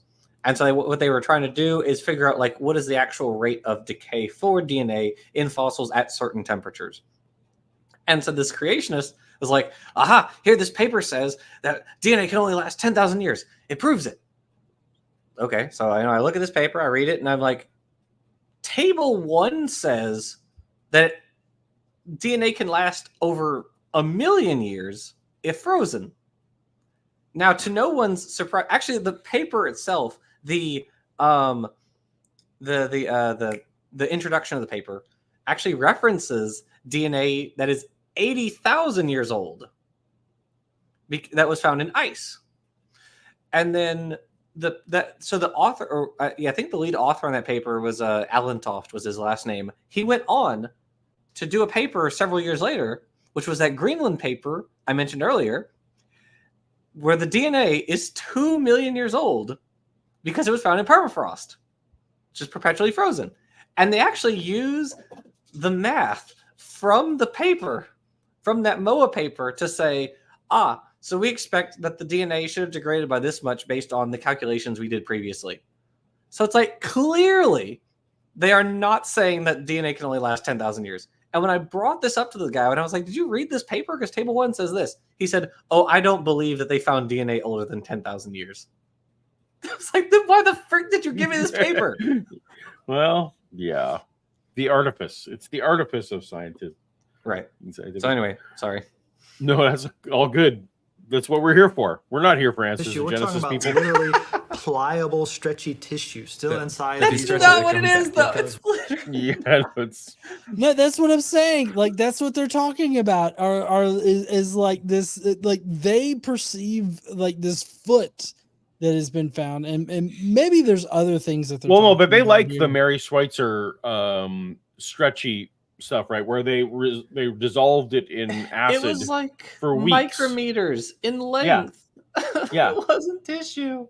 It was collagen. It's not a tissue. Right. It's a protein. Right. But on camera, on 60 Minutes, you know, they stretched it a little bit. I mean, that's always the clip they use, right? So. Because it's stretchy. Because once you put it in whatever that acid was that they used, they demineralized it. It's going to be stretchy. Yeah. They're so stupid. You know what? I've been doing this for years, and I have not thought about the fact that that was actually under a microscope. So the amount of stretch we're even talking about is literally micrometers. Yeah. Yeah. Oh, I hadn't even thought about that. Back, right? And blood vessels. Blood vessels, red blood Red cells. blood cells, yep. Right? No, So, there's no blood cells. That was the first one. That was the groundbreaking. and we're finding it literally everywhere, right? No, around we're the world. literally And so- not. No, I believe Schweitzer found shadows or remnants of what she basically hypothesized as being blood cell like, right? Well, she Like, found that's what round. she found. She found round remnants of iron.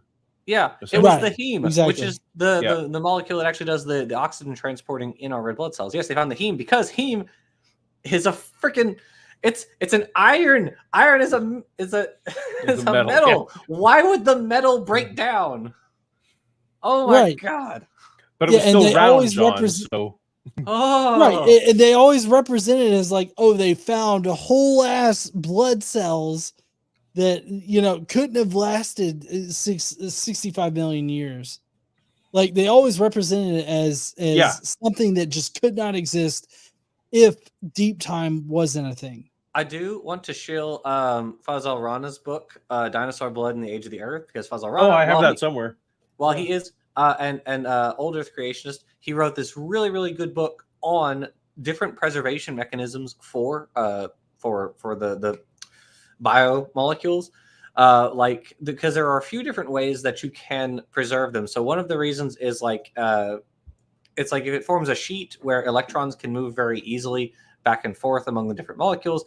That's one way that creates like a really strong bond among all the different molecules that are involved. Another way is if they form crosslinks. So collagen forms lots of crosslinks between the different strands, and that also strengthens the bond among all of them. Oh, did you find it? No, I didn't find it. Mine's on my shelf over there. I already got one book. Yeah, we got Jackson's book. That's the important one. But yeah, so like there's a Rocks bunch were of there. different ways. Yeah, there's a bunch of different methods. and also keep in mind, like you and I both disagree with Buzz Rana on lots of things, but and he's very right on this point. Yeah.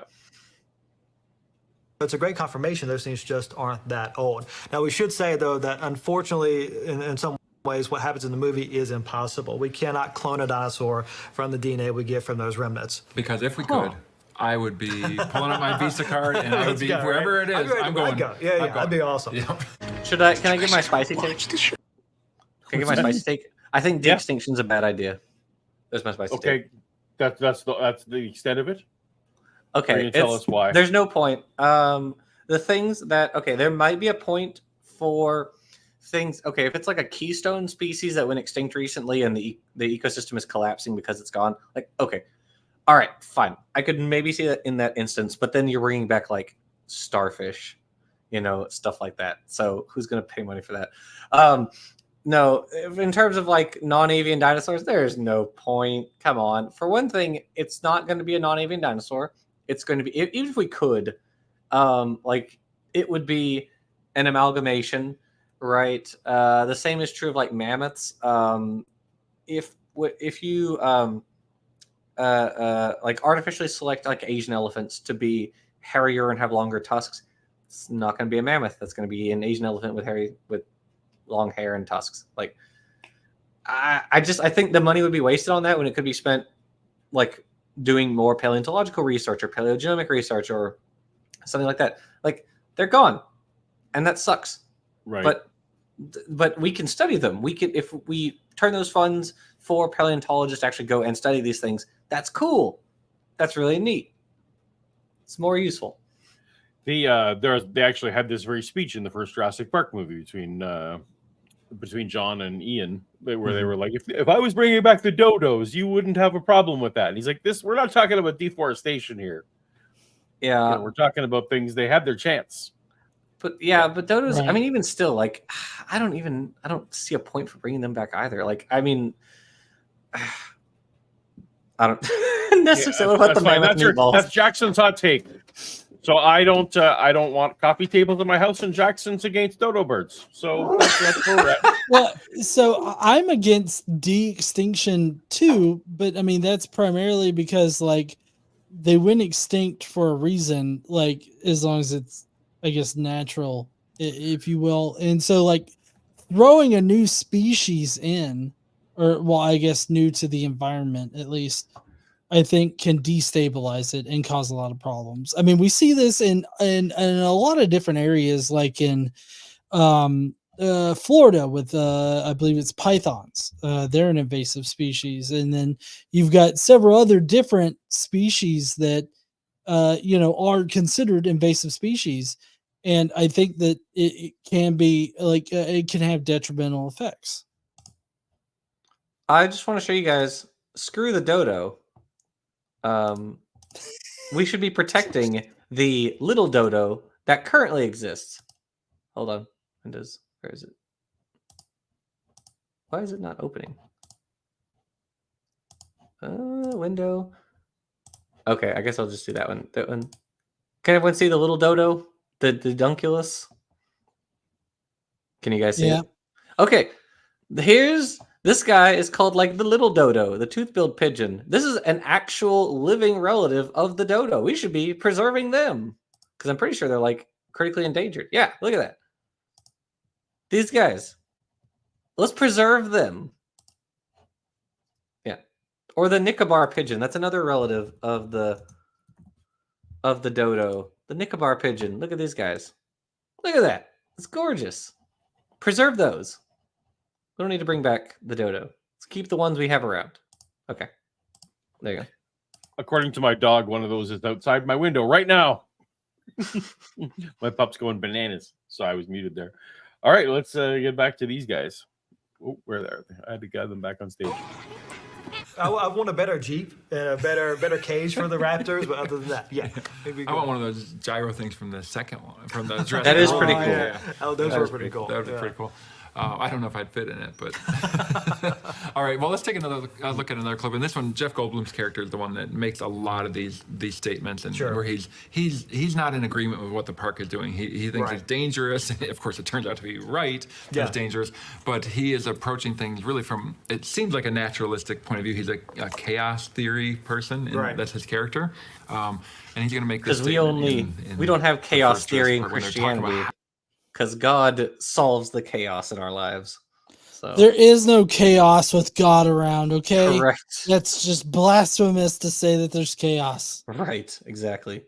How they were able to pull It's an iconic phrase, too, from the movie at this point. We simply deny them that. Deny them that? John, the kind of control you're attempting is, it's not possible. Listen, if there's one thing the history of evolution has taught us, it's that life will not be contained. Life breaks free, it expands to new territories, and it crashes through barriers painfully, maybe even dangerously, but, oh, there it is. There it is.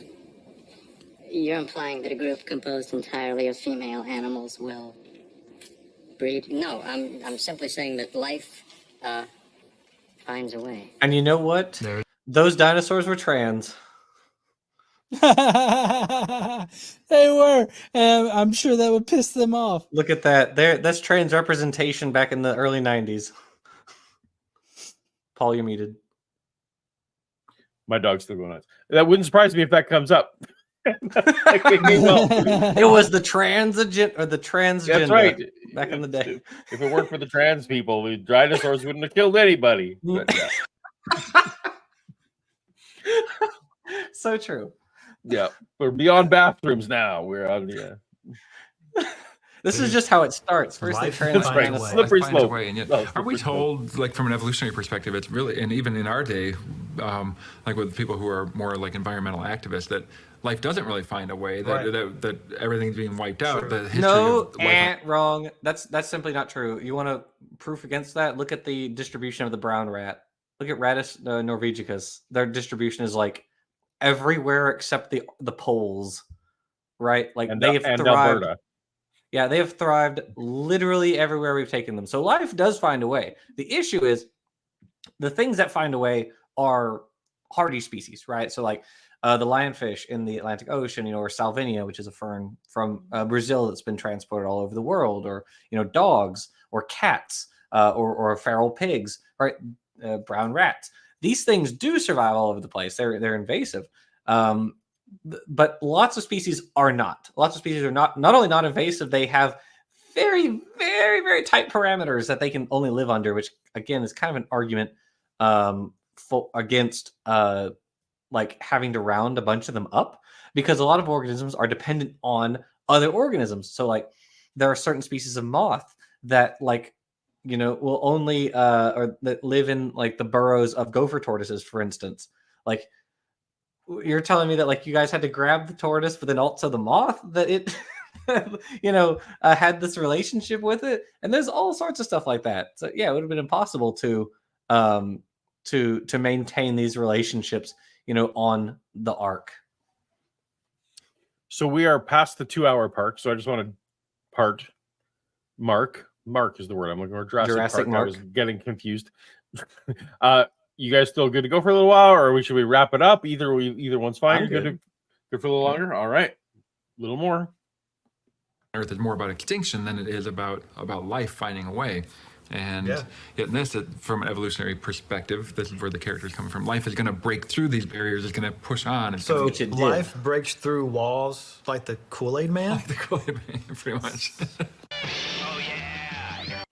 Oh yeah! If this were on Dapper's show, I think that'd be a drink for a joke that didn't land.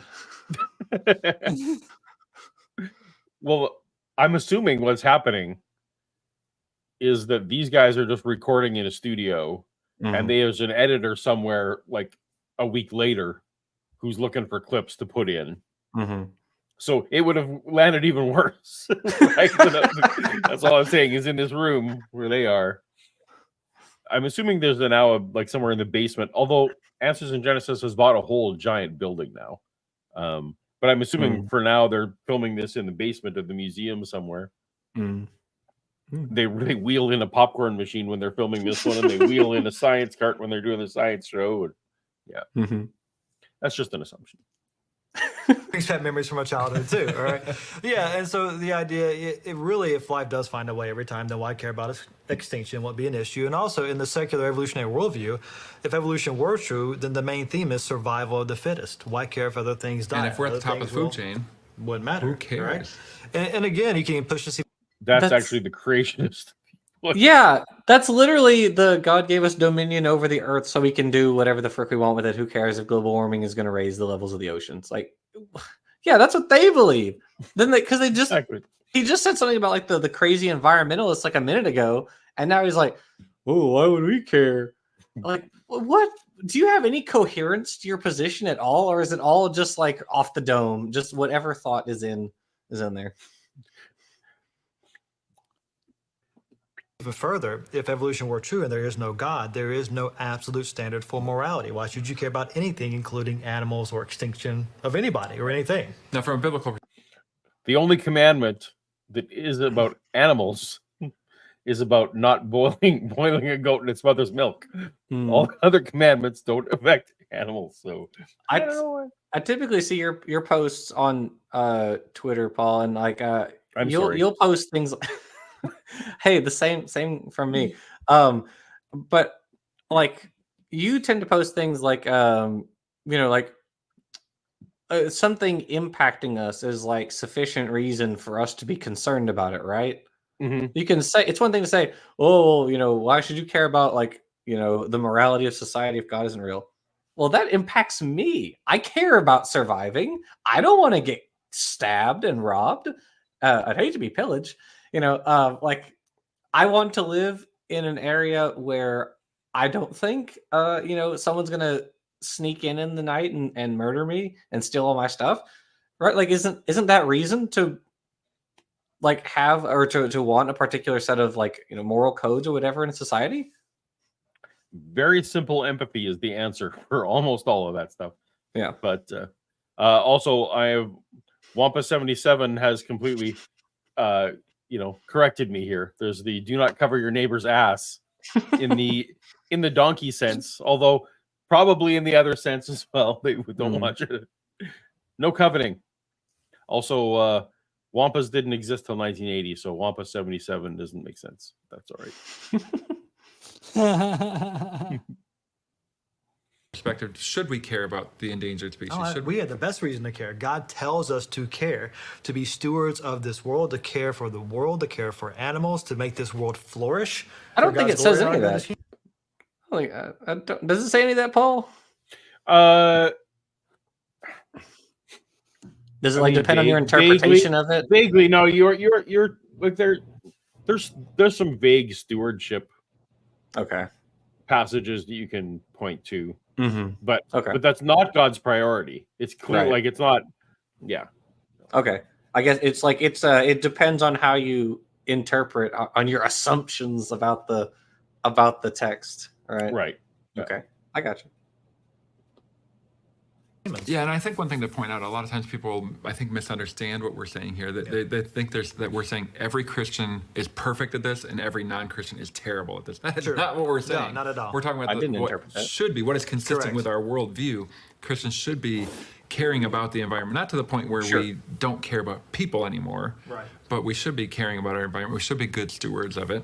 And we're not saying that every evolutionist is terrible. They all have a live and let die mentality and that they only care about themselves. We're not don't know literally any, but don't know a single one. Live and let die? Like, I've never heard of that. Well, it's a James Bond movie.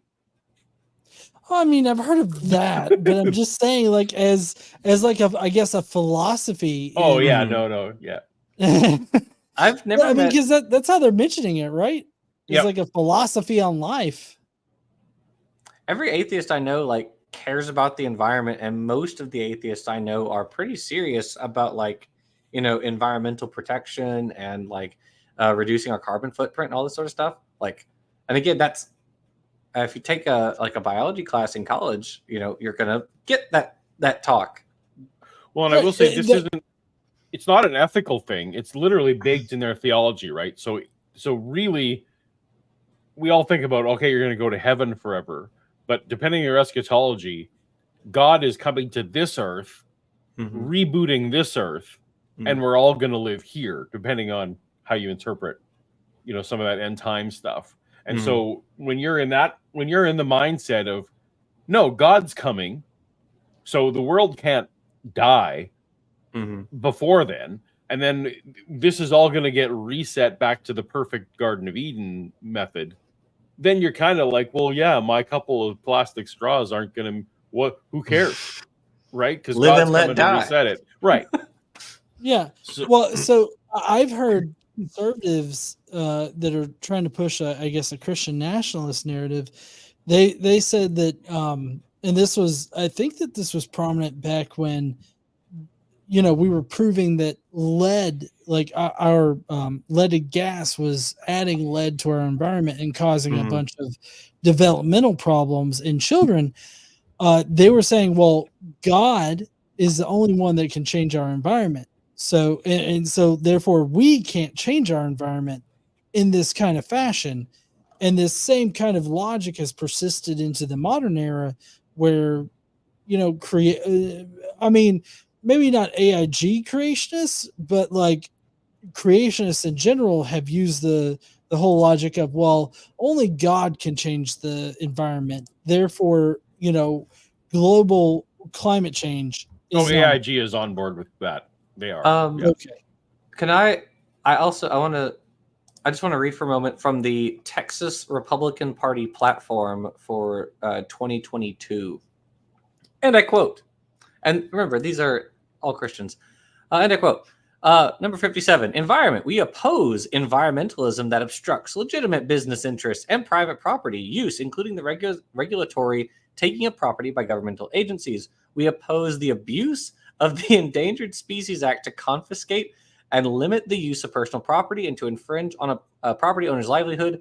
And we support the defunding of climate justice initiatives, the abolition of the Environmental Protection Agency, and the repeal of the Endangered Species Act. And we oppose the America the Beautiful initiative, also known as the 30 by 30 program. Now, I just want to point out, around like over 90% of the species that have been protected by the Endangered Species Act are still around today. Over 90%. So I don't know how you can say we want to repeal the Endangered Species Act on the one hand, and also be like, no, we should be stewards of the environment. Like, I mean, I feel like it's a very let God sort them out later kind of mentality there. I don't remember if it was the Creation Museum or the Ark Encounter. I think it was the Ark Encounter. They had to do environmental impact studies, which they hated because they didn't want to have to do that.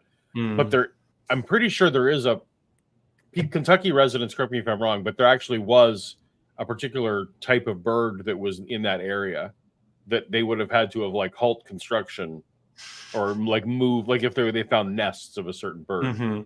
Right. And they hated that. Like that was just like and so I'm guessing that their particular environmental study wasn't as rigorous, perhaps, as some were. We didn't find any of these birds on our land. Right, Citation us. Yeah, exactly. Although I think one of the things that annoyed them was they actually had to pay an outside firm. Right. I'm sure they did. I'm sure they had to pay someone who works for the federal government or whatever to come and check it out. Yeah. I would hope the federal government wouldn't be like, oh, we totally trust you to tell us whether or not. But that was when Ken. When Ken and the governor of Kentucky were like buddies, like tea drinking buddies, right? That was when. Can you imagine? It's like they're just sitting there drinking some whiskey or something because behind closed doors. It's like, hey, there's no like endangered species on your land, and Ken's like, oh fuck no, mate. because Ken would have said, well, no, they're just part of the bird kind, you see. The bird kind is fine. They can totally regenerate from fucking pigeons or something. Okay. What's that meme? Like the FBI investigated itself and found no evidence of wrongdoing. Yeah. I'm happy that the Kentucky governor is no longer someone who is best friends with the IG. So troublesome. Do consistency issues. Right. Even the idea of morality. We're not saying that all evolutionists are immoral because they have no foundation for morality. Oftentimes they are moral. And the fact that they are moral is actually contrary to their worldview. They're borrowing from the biblical worldview, ironically so. Yeah, and of course, when you say evolution, you're talking about like a naturalistic evolution. Yeah. Sure. Yeah. So let's take another iconic moment with Jeff Goldblum's character, Dr. Malcolm, and a couple of statements that he makes in the first film. Yep. There's no reason. I want to hear a viewpoint. I really do. Yeah, don't you see the danger? Does he really? I don't think he does. Inherent in what you're doing here. Genetic power is the most awesome force the planet's ever seen, but you wield it like a kid that's found his dad's gun. It's hardly appropriate to start hurling generalizations, if I may. I'll tell you the problem with the scientific power that you're using here. It didn't require any discipline to attain it. You read what others had done, and you took the next step. That's what science does, doesn't it? You don't take builds on the shoulders of giants. Right. Yeah. For it. Yeah, it does. Science builds on other stuff. I'm curious in the chat. Let me know if this particular cartoon effect and the chipmunky of the voices is it tolerable, or for future tilt shifts, should I just cut the segments out entirely? Let me know what you guys prefer. If this is, fine. You stood on the shoulders of geniuses to accomplish something as fast as you could, and before you even knew what you had, you patented it and packaged it and slapped it on a plastic lunchbox, and now you're selling it. You're going to sell it. Well, I don't think you're giving us our due credit. Our scientists have done things which nobody's ever done before. Yeah, but your scientists were so preoccupied with whether or not they could, they didn't stop to think if they should. All right, so two big... One thing it's just make me think of right now is where we're at on the cusp of AI stuff. I'm now seeing. I used to be in software and that kind of stuff, and people I know in that field who I knew who like weren't particularly great at it. Now jumping back on board is now I can just bootstrap on top of like other people's AI research.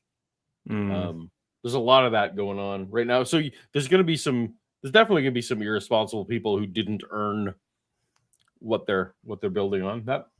Anyway, I don't know why I went on that tangent. No, that's totally fair. Like, I don't know if you saw, there was a report on on like AI in the Amazon stores. Did you see that? I didn't.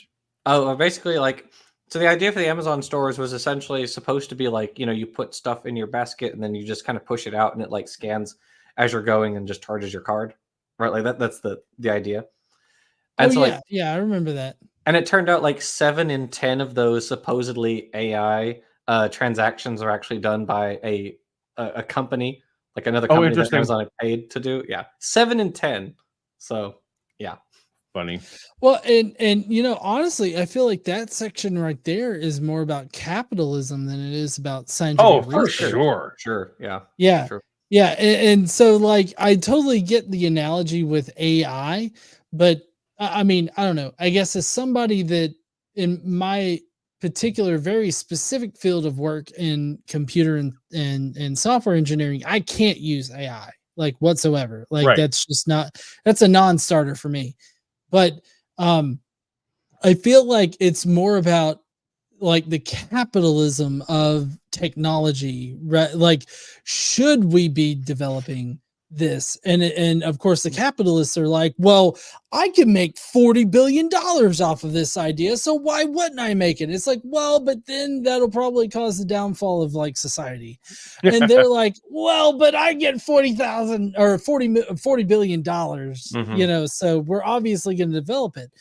And so, I guess that's kind of where, and that's where I feel like a lot of AI stuff is now, because it's like, well, we've got these large language models, right, that can interact with people and everything like that. How do we market that?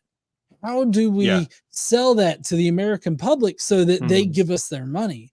And so I feel like that is like comparable in that way. Yeah, no, you're actually re-emphasizing what I'm noticing is that people who just entirely want to take whatever the tech is and they run to the app store, whatever the latest thing is that they can run to, that this is the latest one.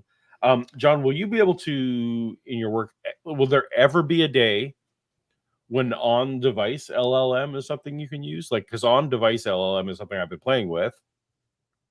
Like, is that like, you can only say so much, I understand, but do you foresee a day where that is ever possible, given the current trajectory? Currently where I work, we're specially contracting Microsoft to like implement special versions of Internet Explorer to continue to work with our shit. So, probably not in the near future. Not even Edge using Explorer. So Edge is something new, and even Chrome is something even newer. I can't believe you're still supporting it. I remember it's gotta have been like, it was 2018, I think, when the company I worked for, we finally said, screw it, we're not exploring. It was not supporting Explorer anymore. It was only until after 2020 that they were like, okay, now Edge is the best thing to run for these specific situations. Before that, it was like, we're specially contracting Microsoft so that we can build Explorer to work with our current systems. So sorry, Jackson, we're leaving out of this entirely, but I was working with hospital stuff, like with medical stuff in toward the end of my software career. And and like hospitals are the last place. Like they're gonna have Internet Explorer forever. But that's just so fun story. I was actually going through the certified ethical hacker training course, right? Mm-hmm. And we were learning about how vulnerable a lot of the older Windows systems were. And then I remember specifically going to a doctor's office, and it's like they're running one of the most vulnerable Windows systems that have so many like hacks to like get into it. And it's like, why are you running this? I was just because they have like some proprietary scanner device that software hasn't been updated. Right, like because I was doing device integration stuff, and it was literally we got this weird X-ray machine that we're not willing to spend another $200,000 for, so this is what we're doing. Yeah, it's painful. Anyway, we're sidetracked now. Lines in there. Yeah. One of them is, he says, genetic power is the most awesome force this planet's ever seen. Well, no, that's not true. Not at all. Have they considered God? Awesome. How'd I guess that? That's right. That this planet has ever seen. In fact, God himself became one of us and I'm literally a prophet for 30 How did I know that? You're fucking Nostradamus there, Jackson. That's true. How did I know he was going to say that? John, entertain me for a minute here. Let's suppose that God became Jesus. Just go with me for this for a minute. Would that not be genetic? I mean, I don't know what the genetic makeup of God would be, but yeah, I feel like you would be able to genetically identify you combine Mary's X chromosome and God. If that story is true, God provided a Y chromosome, right? Like that's the only way it can work. Mm-hmm. Even if you magic it. Anyway. Plus years, about 2,000 years ago, Jesus of Nazareth, Jesus Christ is who we call him. That is God in the flesh, Emmanuel, God with us. Yeah. So there's a problem with that line, but another line that caught your eye. And the second one, he said this, that your scientists were so preoccupied with whether or not they could, they didn't stop to think if they should. Which I think is a good point. It is a good point. Yeah. But my question I think some people would think of that. Too bad he's an atheist. He doesn't have so destructive. Even though it really helped bring about an end to World War II, there's some people who think should it have been made or been done because it is so destructive. No. So that's a good question. The answer is no. It shouldn't have been done. It was a bad idea. You shouldn't have done it. I saw a whole movie that said it was a good idea, so I don't know what you're talking about. No, Oppenheimer does not say it's a good idea. Explicitly. I totally agree with Jackson here. Like Oppenheimer definitely says that. Oh, the this Robert is a Downey Jr. character tells me that it was a good idea. That's all. Yes, the government character definitely will tell you it's a good idea. Okay, but Iron Man is the hero of that movie. Right. I think you may have skipped some parts, Paul. Okay, all right, fair enough. But I mean, honestly, I feel like it's kind of like a what the last few elections have been. It's like, okay, well, here's a pile of shit, but here's a less pile of shit, and we have to pick which pile of shit we really want, to pick from. And so, like with the whole nuclear situation in World War II, it was either, we develop it first or the Axis powers develop it first, because we know that they were trying to develop the technology. And so it's kind of like, who's going to develop it first? So it's really a commentary on how shitty the human race is rather than like one side or the other, because either side was going to get there first. It just depends on who was going to get there. And so I think that it's horrible in general, like the entire development of the technology, but at the same time, it's like, well, we have to pick from two bad situations. Well, because Germany had been defeated by the time that we use it, and as far as I'm aware, like we didn't think that Japan was like on the cusp of anything like that, and they were basically ready to surrender, as I understand. Their condition was essentially like, "Hey, can we keep the emperor? But otherwise, we'll surrender." And we were kind of like, "No," or "We won't." I don't think we said no. I think we said, "We won't tell you. We won't. You need to surrender unconditionally, not with this condition." It was a good movie. I thought it was fantastic. I thought it was the best movie I watched last year. Oh yeah, it was definitely better than Barbie. Then what? Then Barbie? I don't know. I like Barbie. I thought it was fun. It was all right. Napoleon was okay. It was all right. Like comparing. That's like comparing turkey dinner and a pizza slice, right? It's kind of okay. Yeah, they're not. I think so. They're not meant to be the same thing. Right. Yeah. Exactly. Yeah. It's like and I thought it was fine. It was all right. It's okay. Movie. Napoleon was fine. Like it was all right. No, it was not. Okay, we'll fight you on that. I did. I thought it was okay. I don't know enough about the history to make comments on the historicity of that, and so from what I've read, it was very bad on the history. But acting wise, I like Joaquin Phoenix. Well, no, so acting it was fine. I thought the storytelling was very sloppy and disjointed.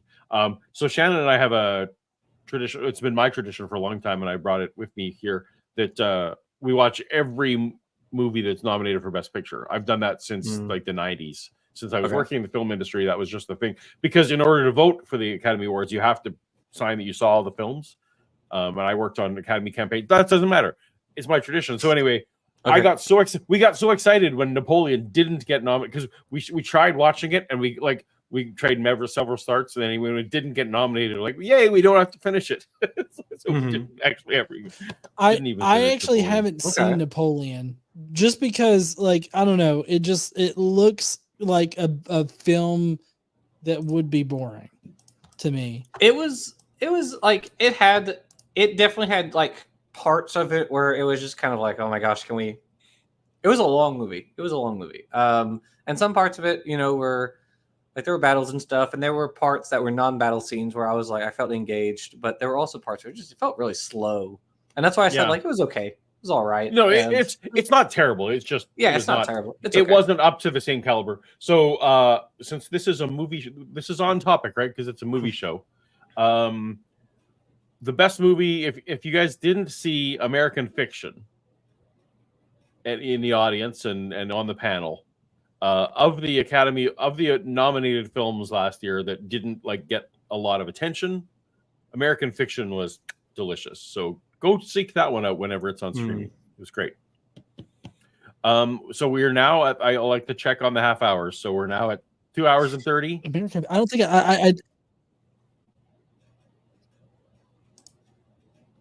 I'm good for a little bit longer. I haven't seen American Fiction yet, but on the topic of Barbie, I totally agree with Paul that it's definitely they're not meant to serve the same audience necessarily, or at least the same wants. But I have to laugh at the fact that the Barbie Ken song won out at the Oscars when Margot Robbie or anybody else associated with Greta, female leads with the film didn't get nominated at all. And it's did you guys see the film? Because this is the exact fucking thing that we right. Were that is the problem. That is in terms of the irony of it all was Hollywood learned nothing because we'll nominate the man from the film. That's what we will do. The only thing more insulting was it have been Will Ferrell had also been nominated, right? Oh my god, yeah. All right, so I need to bio break quickly. So do you two want to interact with the audience or just listen to AIG for a couple minutes? I mean, we could do juggling or something. I don't know. I'll toss the ball to you. Because you guys can't. Well, no, you guys can't hit play and pause. So I can either hit play, right, and then for 2 minutes you guys listen to them. I think we can. We'll wait for you to come back. Or do you? Okay, so you're just gonna chat amongst yourselves and the audience. That's what you're gonna do. Yeah. Yeah. Okay, all right. All right. I will. I'll be back in a moment. All right. Now that he's gone, we got to make fun of him. He won't see this part. It's fine. It's fine. Do some tricks. Yes, I'll do a kick flip. I don't know how to do a kick flip. With God, anything's possible. I'm just telling you right now there, Jackson. My tattoos. I don't have any tattoos. I have 0 tattoos. Not a one. He must have been talking about you. Oh yeah. Okay. So hold on. Let me get back to this. Okay. So I do have a number of tattoos. This one right here. Sorry, it's a Jesus fish, if you could tell. Oh, was DNA, but I doubled it and flipped it you know, so, to where it's a DNA. Okay, I like it. You know, as a big fuck you. And then of course I got I think. I think, and then the his first ideas, and then I got a fox, if you can see right there, for my son. Oh, cool. Because he likes foxes, and I got a Paper Mario. Oh yeah. And then I designed this right here, the mushroom. Sorry, they're asking about my tattoos and everything like that. And then if you could tell, I've got a Batman on my on this chest. And then over here, I've got a death shroom. I don't know who out there knows about death shrooms in the Mario verse, but they'll cause you to die. And then I've got Joker on this arm. Okay. Yeah, and then I've got a couple on my back. No. Yeah, I've got a few on my back that I'm not going to show because that would require me taking off my shirt. Nobody wants to see that horror show. I've never. Shannon, you definitely should take over. Come on, take over. I've never gotten tattooed. I don't know. Oh no, he's back. I mean, no, Shannon, don't do it. I can hear my pup barking like crazy, so she's hopefully she's taking over on that front. I forgot to show this one right here. So this is an amino acid. You can represent amino acids with letters. And so this one right here spells out "I am star stuff." Cool. That's really neat. That's my Dexcom, by the way. I'm diabetic, so I have a continuous glucose monitor. But yeah, that's super cool. I like that. Everybody asks about it, and like I have to tell the very religious phlebologists down here. That's people that take your blood, because I every like 2 or 3 months I have to get my blood drawn, and they always ask, "Oh, what's that tattoo?" And I'm like, "It says I am star stuff," and they're like, "Oh, okay. Well, I believe in God."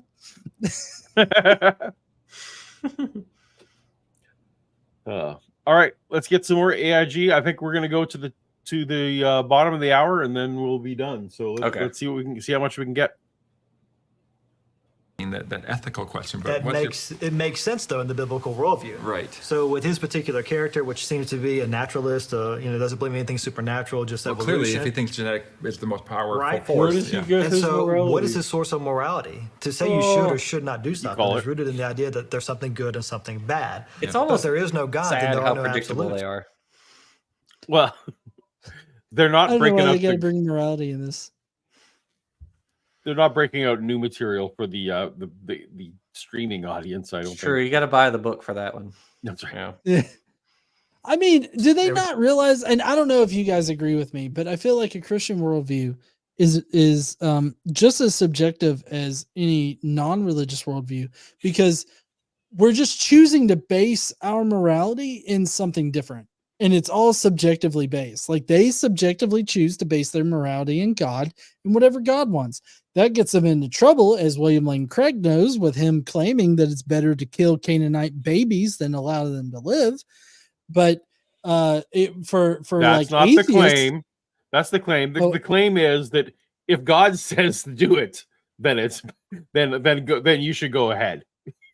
John out here bringing up the Euthyphro dilemma. Right. Well, no. So I remember a clip that I responded to a while back where William Lane Craig says that it's better to kill the Canaanite babies than to allow them to live. Yeah. So did you see his new one on? He was on Alex O'Connor's channel. I haven't finished it because he doubled down. He doubled down exactly on what you just said. He was like, "No, God was doing those babies a favor." Right. Yeah, that's his opinion. It's been his opinion for like more than like 20 years or more. Because that's why he's always said that. Right? Yes, and they actually they have a little discussion there about who won't debate who. But yeah, because Dawkins says, I can't go along with anyone who thinks that baby killing is a favor. Yeah, so that's totally fair. Yeah. Things just relative based on your opinion. Because I said so, that's why. Yeah, so if naturalism is true, everything just is. Yep. There is no ought. There is no should. It's just everything just is. So the idea that he has. There's no. I have to take points out for the egregious use of Indiana Jones. So wait, but that was that was good Indiana Jones. So you're saying that you don't like that they used it? I don't like that they used the clip like in their favor. Right. Like, yeah. No, that's right. Yeah. Right. So we don't like that they're selling Indiana Jones, to be clear. Yeah. Right. Because that was the other franchise I worked on. I don't talk about it as much, but I did work on that franchise too. So I'm yeah. Paul, is it? Wait. Indiana Jones 4 or like previous to 4? So previous to 4, but so like so I worked on all the DVD, like Indiana Jones was one of the last sets of franchise films on DVD. I don't know if you recall that, but it took forever because there was so many people had different rights sharing and stuff like that. Anyway, I worked on all the Indiana Jones DVDs when it first came to DVD. So I got to work with Harrison and Young Indiana Jones was a big deal. So I worked in Young Indy. But Indiana Jones 4 is why I quit, because I read the script and it was literally like, no, you're re-upping. It's like the Army. You're re-upping for 3 years, right? And I had just gone through, sorry, everybody, I'd just gone through episodes 1, 2, and 3. And I read Indiana Jones 4. I'm like, I've been fighting fan base. Disney Star Wars didn't exist back then. So like the prequels then were the bad Star Wars. Mm-hmm. And so my life had been like trying to convince people that Jar Jar was great and like, hey, this isn't so bad. Hey, I love Revenge of the Sith. I'll die on that hill. I'm glad you did. I actually, I think I like to think I helped make it a little better than it would have been if I hadn't have been there. But when I read the script for Indy 4, that it was literally like, nope. And Pixar was hiring, and it was just the whole thing. So let me get this straight. Aliens is your line in the sand. Yeah. Well, so I'd read several versions of the Indy 4 script as it was progressing. And the one that they went with was a blender. Like, so they had different writers do different things, and then they just George and Steven took the scenes that they liked from different ones, and like we're just gonna put these in a script with some very loose connecting tissue. Like the ant scene and the monkey scene, like those were all from different movies, and it was not working. I didn't know that it was gonna get bought and we'd eventually all work for Disney. If I'd have known that, maybe things would have been different, but anyway, blah blah blah. Indy, I still have a soft spot for Indy. That's like, it's really wild to me. Like, so you like worked with like George Lucas and like Harrison Ford. I used to have my hands in George Lucas's shirt on a regular basis. That's a weird way to put that, Paul. I know it is. It makes it sound like you were twisting his nipples on a daily basis. People get to interpret that as I want. I was, of course, a Christian at the time, right? So there wouldn't have been any of that.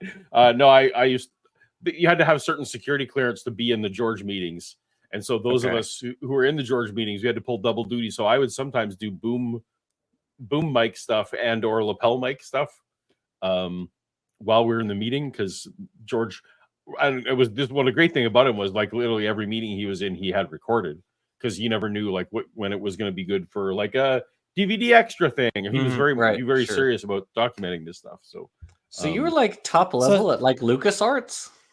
So you were like listening in, and you were like, LucasArts was the video game company, but I also worked there. Oh, or sorry, what's the correct? Lucasfilm was the Lucasfilm. Yeah. Gotcha. Okay. Well, I have a friend I'm going to tell this to, and he's going to cry. Because like I remember from your videos that you had like worked on stuff. I didn't realize you were like a big wig. It was an adventure. It was an adventure in my life that I've done. Fascinating. With, okay.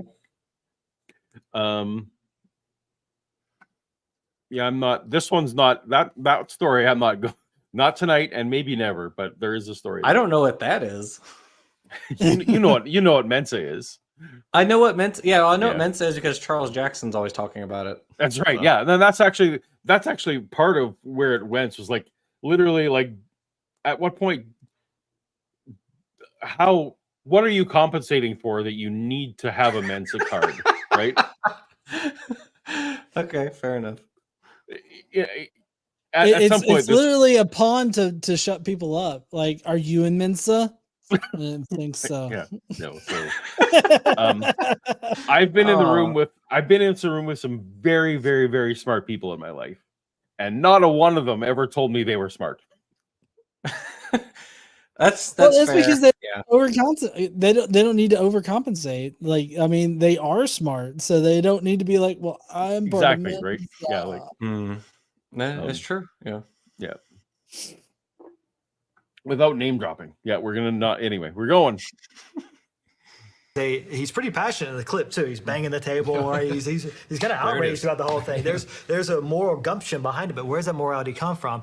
And I know it's a movie, but people in reality get fired up as well. And those who share his worldview, although they may be passionate, their passion is not rooted in a consistent worldview. What are the odds that they like watched Jurassic Park and took away like the actual message of the film that you like shouldn't bypass bioethics for capitalist gain? Do you think 0? Okay. No, I mean, think about who you're talking about. This is AIG, okay? Yeah. Like, they are all like, capitalism is both their enemy and their friend, because like the only reason why they exist is capitalism. That's true. And like the biggest opponent they have is fucking capitalism, because they have to maintain like a certain amount of revenue in order to continue to operate and people to take them seriously. Sure. I'm listening like to their whole analysis, and I like everything they bring up is like, you know, about the dinosaurs or about like, and there's validity in critiquing the dinosaurs and like whether are they animals or are they monsters, that whole thing. But like everything they bring up is, yeah, where's your morality come from? Actually, no, genetics isn't the greatest power on earth. That's God. You know, like, this has nothing to do whatsoever with the movie. But also, yeah, like Answers to Genesis is not Christian nationalism, but it's Christian nationalism adjacent. Sure, right, sure. Right. And so Well, they would never say capitalism is bad, because that would cut off sure way too much of their base. Well, they would say like, you know, don't base your life around money, right? Don't make that your God or something like that, right? If they truly believe that, though, I feel like they wouldn't consistently change the attractions that they have at either AIG or Ark Encounter, because they are constantly like changing things up. I mean, like any other for-profit like amusement park type area that is wholly dependent on capitalism in order to survive, they constantly have to, you know, bring in new attractions and everything like that. Like I remember years ago when both KC and I went to the Ark Encounter, they were busy trying to build the Tower of fucking Babel. They still are.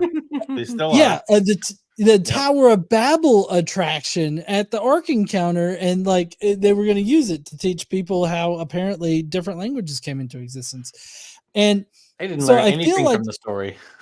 Right. I feel like if they were really like against capitalism, or at least they didn't care about capitalism, then they wouldn't, you know, try to do different things to attract new visitors. I mean, it would just be, here's the gospel, like it or love it. This is what it is. Feel bad.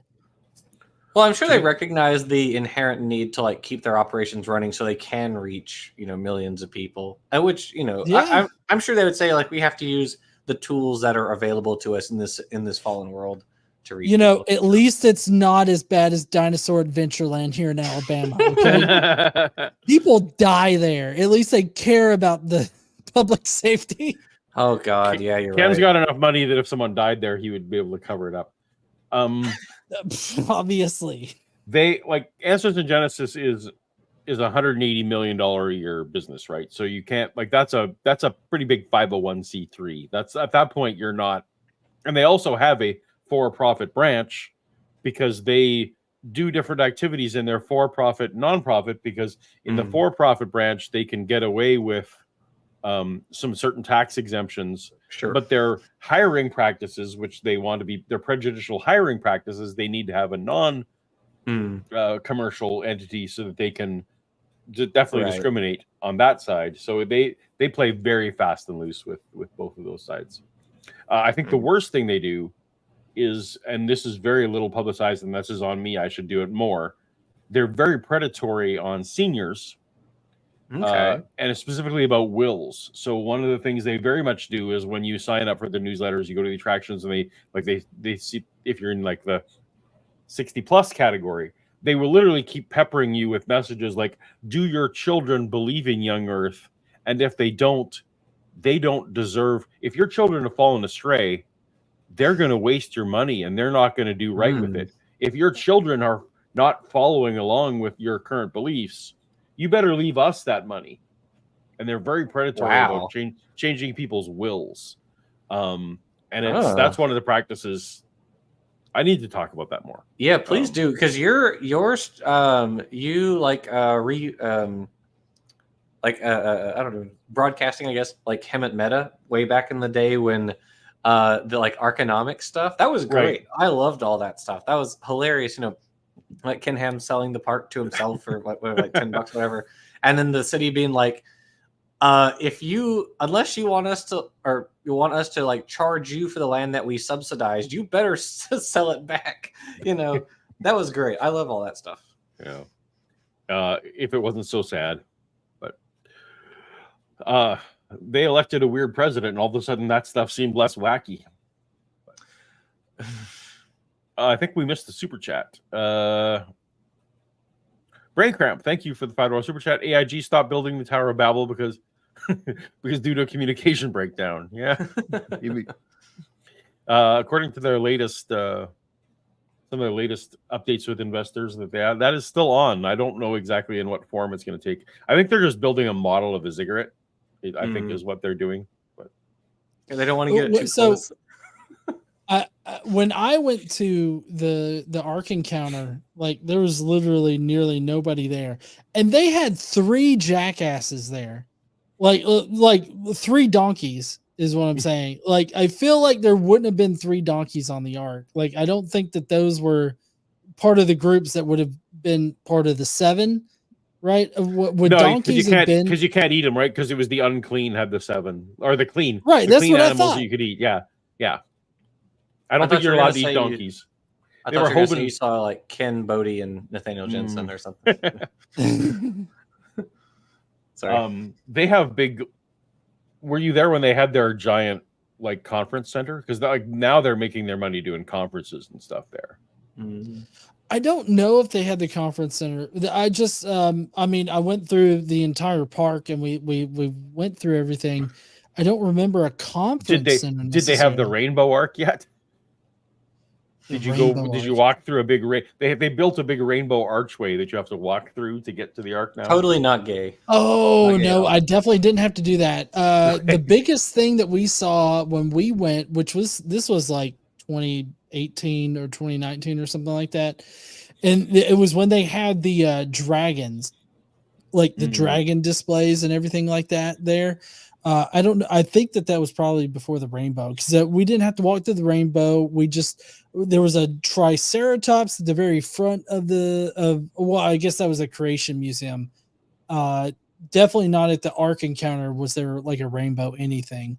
It looked really kind of like run down and like it was not exactly well prepared. And also like they presented whales as both surviving the flood because they're whales, but also the predecessors to whales like existing on the Ark. And so like I was thoroughly confused by that. Yeah, what's his name? Todd Wood says like I can't rule out that Pakicetus was on the Ark. Yeah, like one of the ancestors of whales. Yeah. Yeah. So that's very not gay. This archway you see now, you have to go through this archway to no. Yeah, to get through. I definitely didn't see that. There was no archway when we were there. So one of the things I think was super smart, like when COVID hit and they had to shut down most of the ticket sales, they doubled down and they got their investors like, we're gonna spend this time. They spent it building.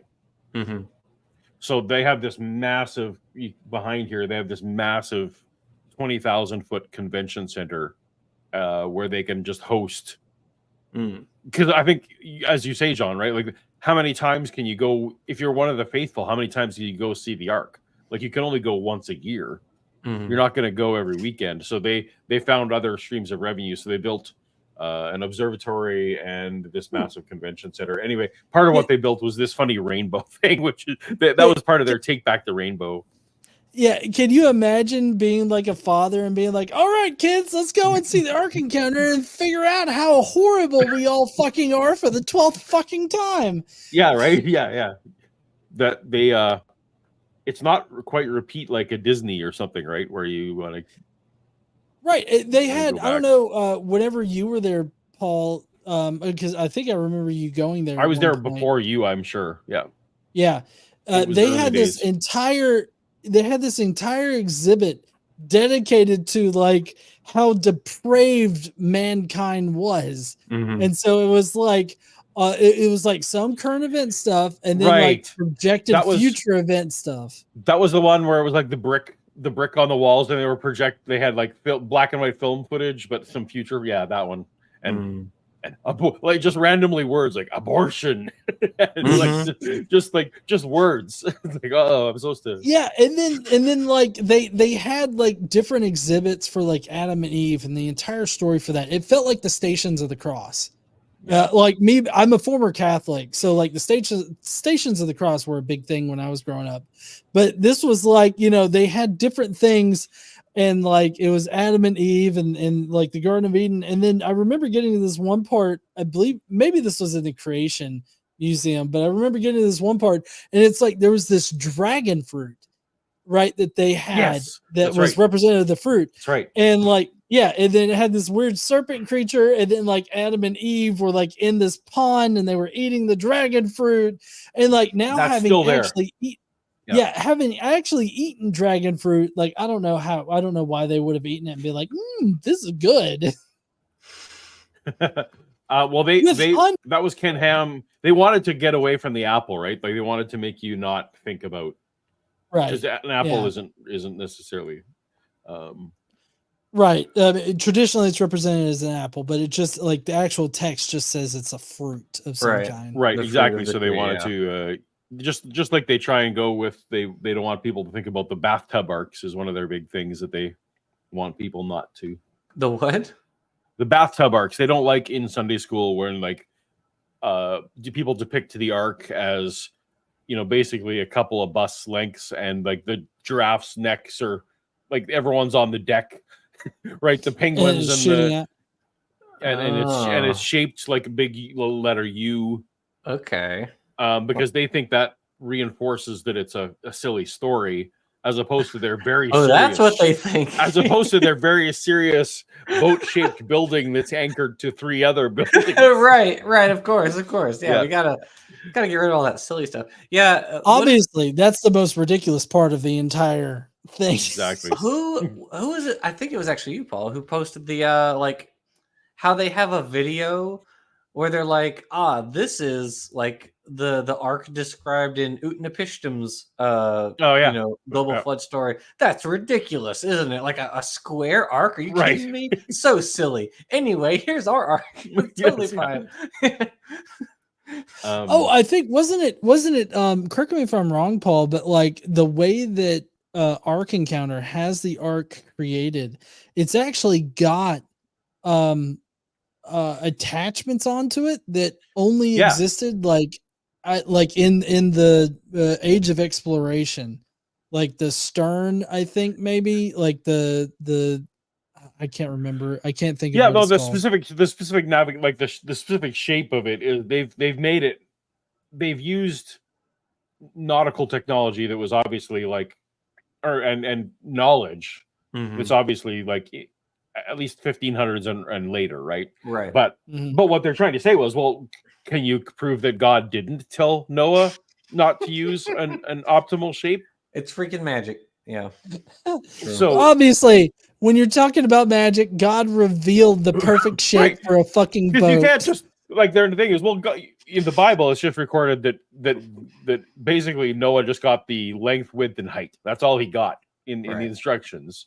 But by their So Tim Chafee, who we've been reviewing here, have you read his Noah fan fiction novels that he writes? Oh gosh. Right. Oh, you haven't. I mean, isn't the story itself a fan fiction? I don't know. Well, I mean, theoretically, but so Tim Chafee has wrote a series of novels that I think I've heard of that. Noah novels. Where are they? Where he takes the weird story that they've come up with in the Ark Encounter and made it into like a dramatization, which of course. Okay, so my guess is it's not like the Snow White fan fiction where like there's a bunch of gay stuff that happens. No, this is like he's not shipping. He's not shipping Ham and Seth or anything. No, there's only so many. It would have to be incest, right? Because it was all incest. So, anyway, in the Remnant trilogy, if you want to get the fictional backstory of what they've done there, yeah, God definitely had an ongoing discussion with Noah about not just the dimensions but also these shapes and the various things. So. I love. I mean, it's crazy. Sorry, go ahead, Jackson. Oh no, you're fine. You're fine. I was just gonna say something stupid. I was just gonna say it's crazy how much like ad hoc shit they tack on to like what's actually in the Bible, because it's like I before I actually read these sections of the Bible, which I read them again with KC when we were going through, like we've read through the entire Old Testament, skipping like inconsequential like Psalms and poems and all this other stuff. We've read through the entire story of the Old Testament, and like going through that and reading rather what exactly the Bible says about all of this stuff, and then hearing creationists talk about it, it's like two different stories because they tack so much onto it that has to be there in order for their concepts to be like reasonable, Yep. They completely ignore. So Deuteronomy 4:2, do not add to what I command to you and do not subtract from it. Right? That verse. So they had so much backlash. They had to put up a sign. So now the first sign you see there is their creative license sign. I saw that. I got a picture of that. Like, like the very first in the Ark Encounter, when you enter, it's like we have used creative license with many of our props and everything like that. And because it's everyone like, was accusing them of literally breaking commands. Because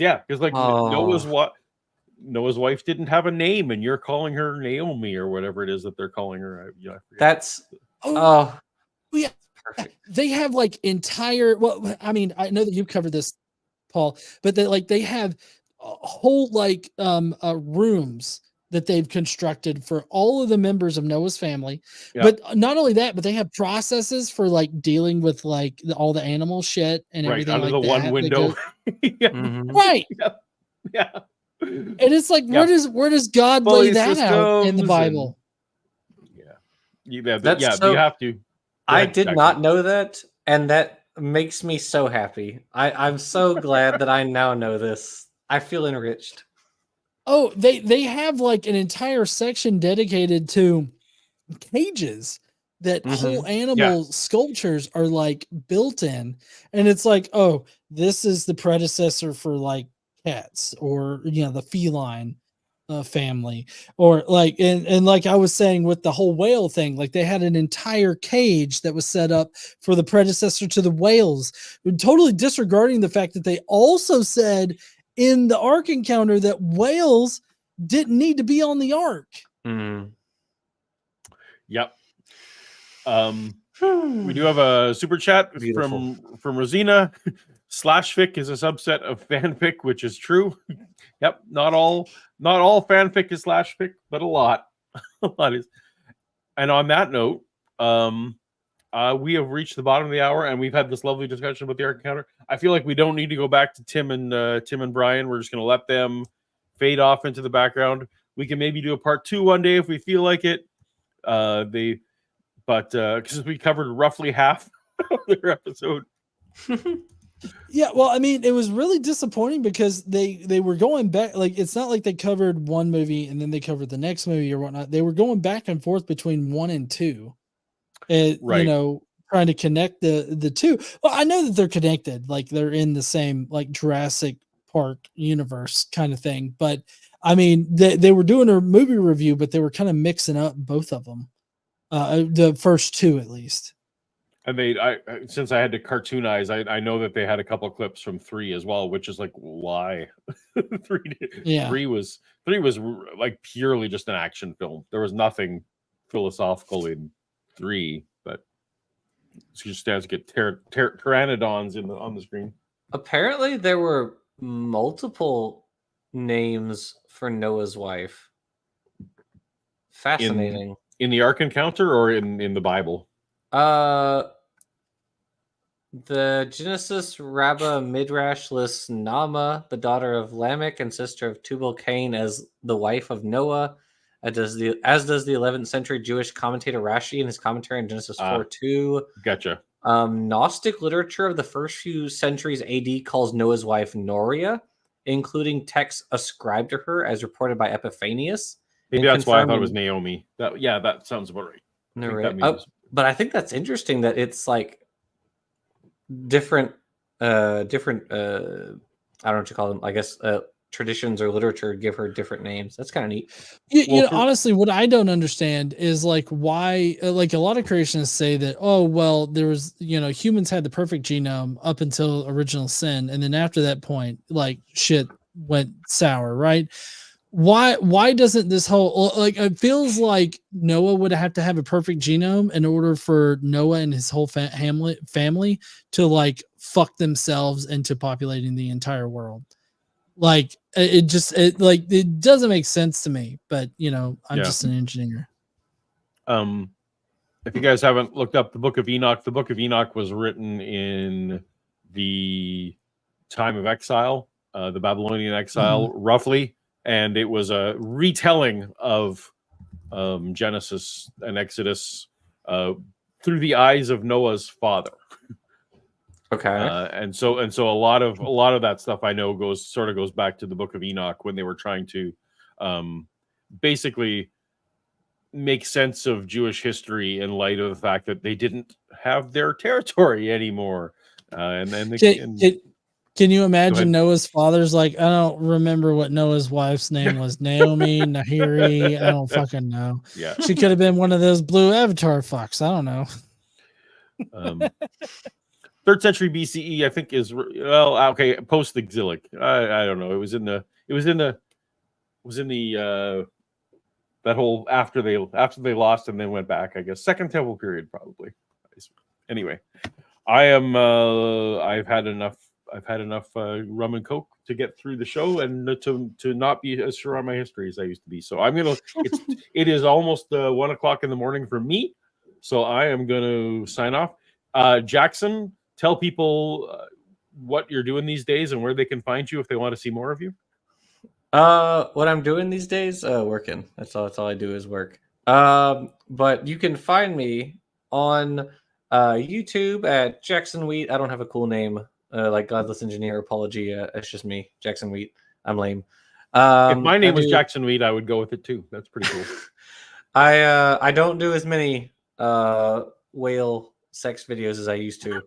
I've been doing for the last 3 years a series on the Ancestor's Tale, which is a really thick book by Richard Dawkins. It's my favorite nonfiction book. It goes backwards through evolutionary history. So we've been doing a deep dive chapter by chapter on that. And so I'm also on, we got the Roxford there that RJ Downard and I co-wrote. We're working on volume 2 because that is only volume 1. Thank you. I'm terrible at hawking my wares.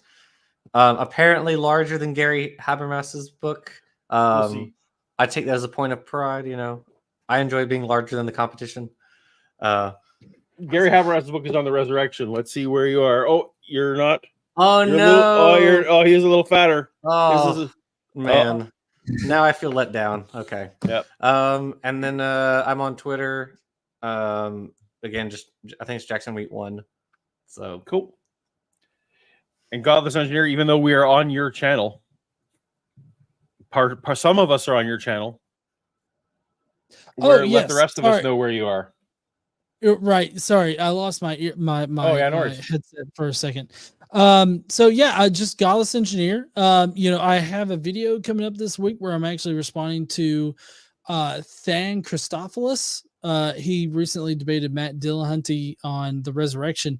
He put out a video on the empty tomb, and he's got some bad argumentation there as far as the empty tomb goes. So I've got part of that going up later on this week, and then I've got other things that are going on my channel. Of course, I live stream every Friday night, right in the middle of Paul's live stream. So I'm sure that everybody that's watching on Paul's channel right now is definitely going to come watch me on Friday nights. I don't do every Friday night, so they can go find you on those other nights. Yes, definitely. Yep. I will be the filler for the Paul fix. But I mean, we have a pretty good structured show on Friday nights. Like I cover news, I cover comments that I get, I cover a video that my members pick for me and everything like that. So, it's a pretty fun time. But yeah, come over there, check us out and everything like that. And I guess we've always got some great stuff going on. Sounds good. Oh, we'll read this one last super chat because they got it just in time. Remove that last part about the NDEs and Jackson Wheats is bigger. NDEs is filler. You're right. This Resurrection book inexplicably reprints part of Gary's previous work on near-death experiences for no good reason. So you just gotta throw them in there. Stuck an extra book in there. So if you had again some Noah fan fiction that you wrote and you just stuck it on the end of your book. So I was thoroughly underwhelmed by his book, but I didn't read it completely, but I read enough to know that it was just general apologetic bullshit, and that's really sad for somebody who's been working on it for 10 14 years 14 years with assistance with you people read it. Of a staff, because I remember you posted about it, Paul, right after you read it, and you said something like it was meh or something like that. It's if you've read any of Gary's books, this is just the same but more. I don't know. Yeah. That's what I took away from it. I read, like I said, I didn't read all of it, but the portions that I did read, it's the same shit that Gary Habermas has said for the past 14 years. It's just condensed into this one book, which is apparently the first of what, 3 or 4? Four. So you've got 4 more. You got 3 more books of bullshit. The next one comes in September, so I gotta brace myself. Oh my god! What could there be left to say? Isn't that book 1,000 pages? It is, but interesting. The third one is the one I really want because he's finally going to publish. Allegedly, he's actually going to publish his research. So he's all this stuff's allegedly based on surveys that he's done, so that he has numbers to back up consensus thought about X, Y, or Z. But he's never published. Right. And the funny thing is about Gary Habermas and his research, I say that in quotes, is that if you actually go chronologically through his whole proofs, the minimal facts thing, it starts out as 12 facts, and then it gets pared down to 10, 8, 6. Oh, now there's 6 plus 1. And it's as it progresses, it keeps getting shorter and shorter and shorter, and the facts keep getting more meaningless and more meaningless as far as facts to prove the resurrection. So I mean, it's just it's interesting. But I will. That's something I will continue to be covering because resurrection, as it is for John, is kind of my jam. So. All right. Well, that is we've gone on long enough. Check out John and Jackson. I am going to try and get some sleep at some point. Thank you everyone for watching. Thanks for hanging out with us. We will do more Tilt Shift in the future if you so let us know that you want us to. Let us know in the comments if you want part 2 or more other Tilt Shift. All right. Thanks. Good night.